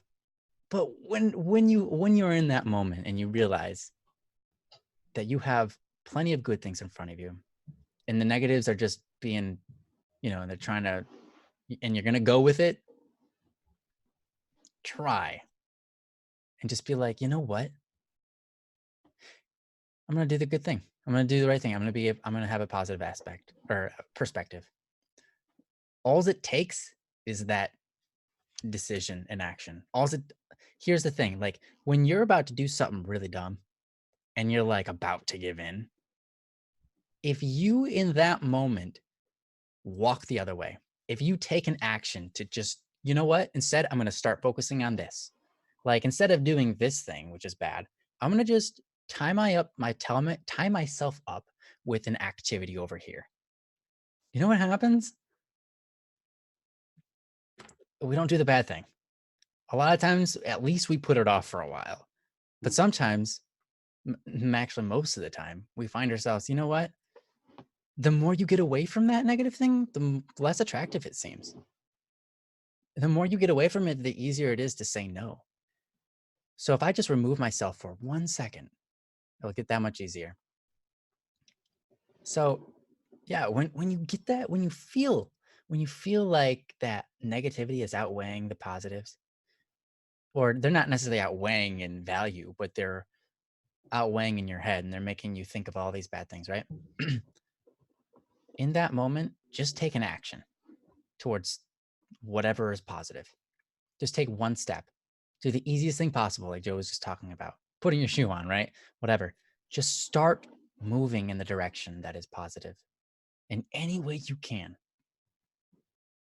And you'll surprise yourself. If it's someone saying something nice to you or giving you positive advice, and you're in that moment and you're like, man, I just want to punch this kid in the face because he's right. But I want to punch him in the face, If you just decide for 1 split second, go, oh, that's a really interesting point. Okay. I'll try it. That's all you say? You don't even have to try it. At least you didn't punch him in the face. But you know what? More likely, saying that will make you feel like you're right and they're right and you can both be right together. When someone corrects me, a lot of times that's not fun. When someone corrects me or has a better idea than me, right? But if I take that opportunity to say, well, actually, that just leads to a better end for me. So if I'm able to just put my pride down and just say, you know what? You're brilliant. I'm going to try that out. You know what happens? They don't go, that's right, I'm smarter than you. They don't. They go, wow, no one ever takes my advice. You're awesome. And they're going to be so impressed with you that you were able to let pride be its own thing and just you do away with it and listen to them. They will be so impressed that you took their advice, that your relationship with them will grow. And guess what? You're going to feel better about yourself because you're going to be like, that's right. I did the right thing, even though it was somebody else who said it. I let my pride go. I didn't let stress get to me or whatever it is. And you're going to be proud of yourself instead of disappointed. Yeah. So anyways, you're hilarious, Rosie. Anyways, yeah, I'm going to give it over to Joe and let him shed some wisdom on you. Oh, we'll see. I don't know how I can follow that because that was really good. You just did. Keep going. Oh, I've taken the first step by opening my mouth and saying words. Yeah. Good job, Joe. I put my shoes on before my pants. Now I gotta wiggle. Nice. Now you gotta wiggle to get through it. Yep. No, I think probably the only thing I would add to what Ryan said is maybe some thoughts on actually I'm kind of going through some of this in my life right now, and that is trying to figure out how to remove some things that are creating stress. right? So there's there's a lot of stress coming from a lot of different directions for me right now. And it's like, okay, how many of these are actually necessary? Because stress is going to happen and it's okay, right? I mean, that's part of life. Stress is a part of life. You can't just remove school. No, that's true. You cannot just remove school. But is there other stuff going on outside of school that's creating stress in your life or causing you to not have time to, you know, take some time and just relax or sleep or whatever, right? So you start looking, you can look at your whole life and you can be like, okay, what things in my life are actually adding to my stress levels? So for me, for a while I tried backing off on exercise, and I found out, I had a recent post in inspiration just under the Don't Worry Wednesday section on the website where I was talking about that, where it was like, okay, I learned by backing off on that, I actually had less energy to accomplish what I did, because one of the things about an exercise program is you have more energy as a result. And so I was losing energy because I did that. And so I was like, well, that was the wrong move. So I got to put that back in there. So then I was like, so then I'm looking at all these different other aspects and I'm like, wow, what things are creating stress? Well, for a while, I was maintaining things very well by avoiding sugar in my diet. So I would look at nutrition labels and avoid sugar as best I could. You can't always avoid sugar. Sugar's in so many different things. But, definitely avoiding sweets, candy and stuff like that, trying to, and all that, because what that does is, yeah, you get the hyper sugar rush, right? But then the crash causes, me to be stressed and grumpy and grouchy and all that kind of stuff, right? So I've learned that about myself. So it's like, all right, I need to redouble my efforts and avoid sugar. So fixing what I eat, fixing, what I do in the morning, making sure I have that time to, kind of take some time in silence in the morning, take some time to get ready for my day and prayer. And also then moving on to the exercise and then on with my work day, right? Now in school, it might be a little bit different. Um, but I would encourage you to see if there's a way for you to get up a little bit earlier and take some time. And if you are a praying person, pray. If you're not a praying person, meditate. And just try and, you know, all the stuff that clogs up our brain, just kind of get it out, you know. The the best thing that I learned to say when to myself when a thought comes in my head, when I'm trying to get focused and meditate or, get into a prayerful state, is thank you and you're dismissed. A thought comes in my head, something comes in my head of something I have to do that day. Thank you and you're dismissed. Something that is plaguing me of what I did that was wrong. Thank you and you're dismissed. And I just dismiss thoughts.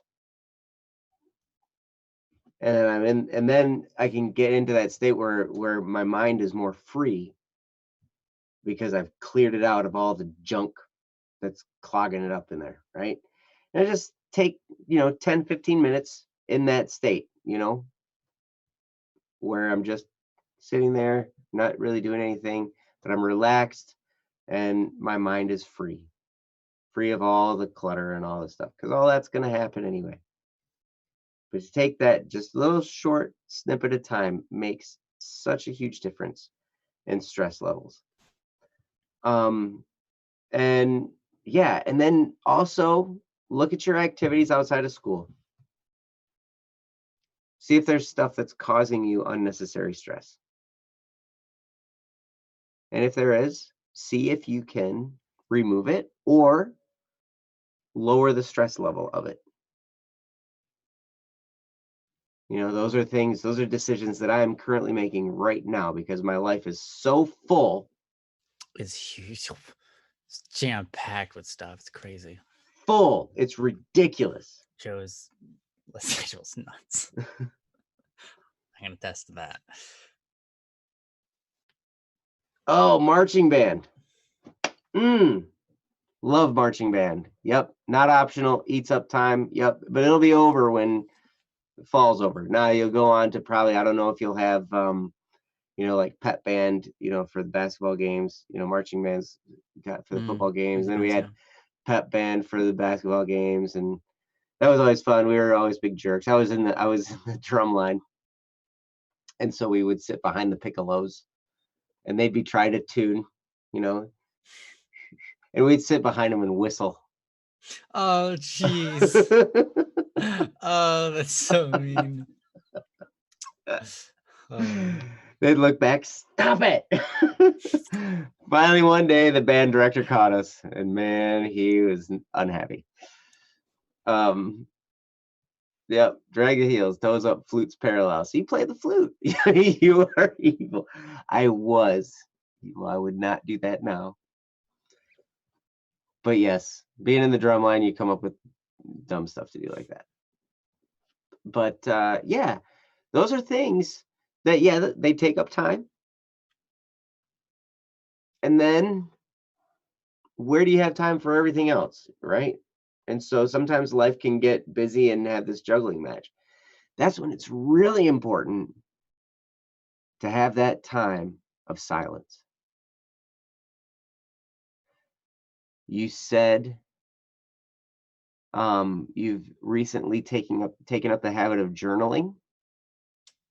That's hugely important. I can't tell you how glad I am to hear that you're already doing that, because that, just kind of pouring out your thoughts and feelings on paper, it really helps you to clarify things. And then also, since they're on paper, you don't have to think about them anymore. You're like, hey, I wrote that down. So now I don't have to think about it. Now it's out of my brain. I don't have to worry about it. mhm. On to the next. Right. So, yep. So journaling, taking that time in silence or prayer or meditation, whatever's your preference, and then doing some kind of exercise. I can tell you those things have made such a huge impact. And then encompass all around that with a thankful attitude. Find the things you're thankful for, and the stress will diminish, because you'll find that, when you're thankful, you're feeling good about things, and you can kind of take a breath. And then when someone comes and wants to give you advice, maybe you won't take it as an attack or whatever, because you'll be like, hey, that's a great opinion that you have. I'm happy for you and your opinion.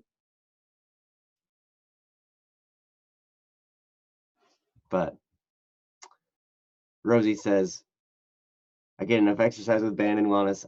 Yep, I believe you. Yeah, maybe add a daily something you're thankful for in your journal. Absolutely. That would be a That's brilliant. great Yeah. thing to do. That is a great idea. In fact, I'm going to start doing that, because I think that would really, really be helpful, because then you've got it concrete down. It's like, hey, this is something I'm thankful for. No. So yeah, that's awesome. You're on the right track. But yeah, that's really it. I mean, take what Ryan said, and then just what I said. Just, there's some things you can try in order to remove stress. Just try and reduce the stress, and from there you'll be able to slide through all the things a lot more smoothly. It's going to kind of grease the skids to help things just run more smoothly. So, Ryan, did you have anything else? Yeah, I had just a few short things. On the topic of journaling, I once heard the story about a young girl um, who would write in her journal every day, and she had something, I think it was called um, Roses and Thorns.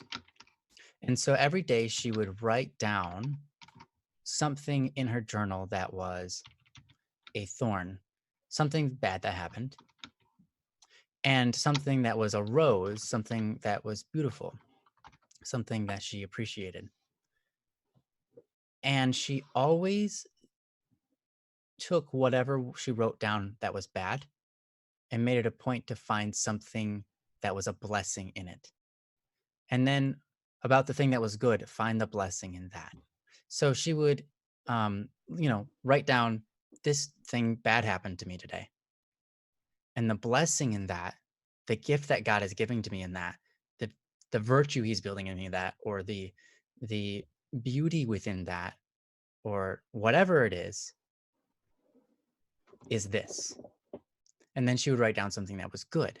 And she would say, and this good thing is a blessing to me because it will improve me here, or it will help me in my relationships over here, or just simply enjoy the day, sort of things like that. And I thought that was really, really great.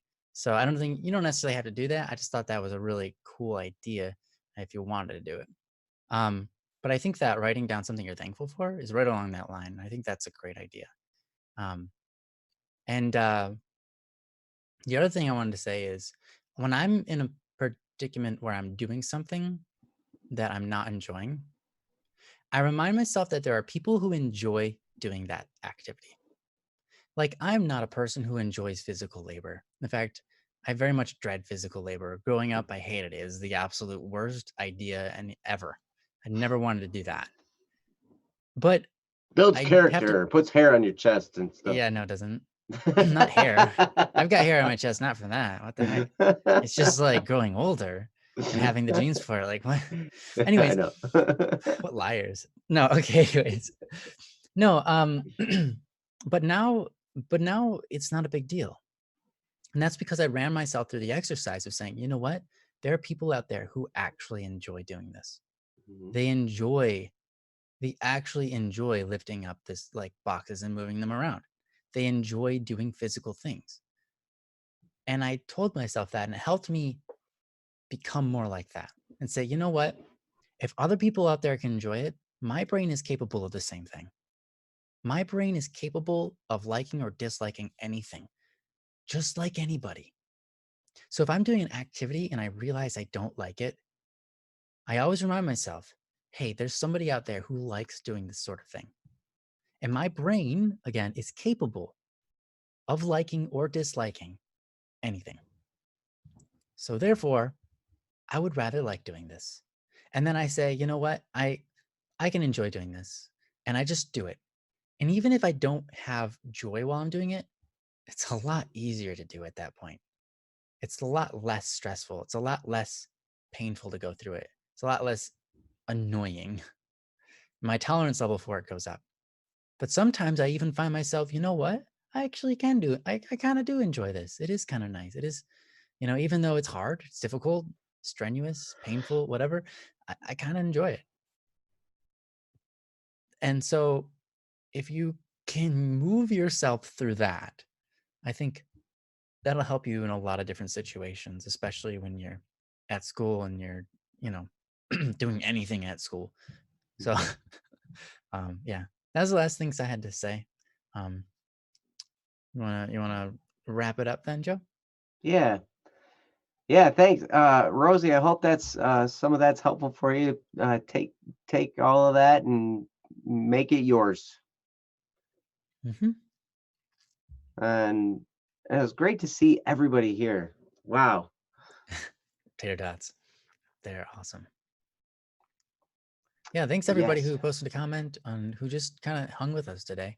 Even if you Hmm. didn't make any comments and you're lurking, that's all cool too. Yeah. Yep. Have a wonderful night, So Chester. Nice to see you. yes, nice to see you. Nice to see some familiar faces from a long Mhm. time ago. Welcome back, and hope to see you again soon. Don't be a stranger. Mm. And also, thanks to all the lurkers out there. who are listening and just enjoying. So yeah, we appreciate all of you. So, oh yes, Princess. Thanks, Jesse, for producing, and thanks for surprising us with that brilliant face of Ryan, As an owl. which was great. I was super excited for that. Yep. Compliments of And Rosary. I still want to make that shower curtain with Ryan's face on it. I That's still think such that a would be good great. shower curtain. Yep, that would be a great shower curtain. I want that shower curtain. Yeah. So, at any rate, thanks guys for being here. Come back next week on Wednesday, that next Wednesday, Nice, Sophia. which it would be this Wednesday.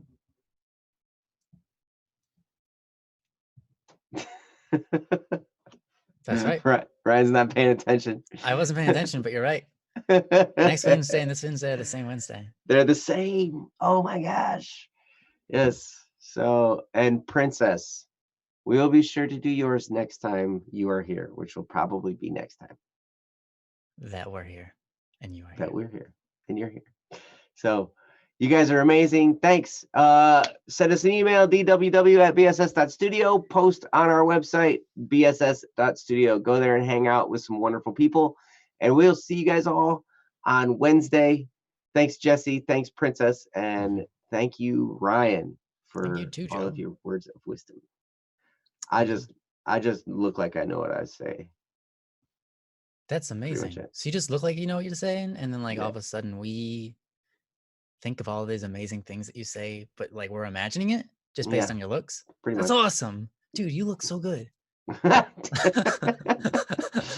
I know. That's what I hear all the time. I bet. Anyways, see you guys. We love you. Bye, guys. Love you all. Thanks for being here.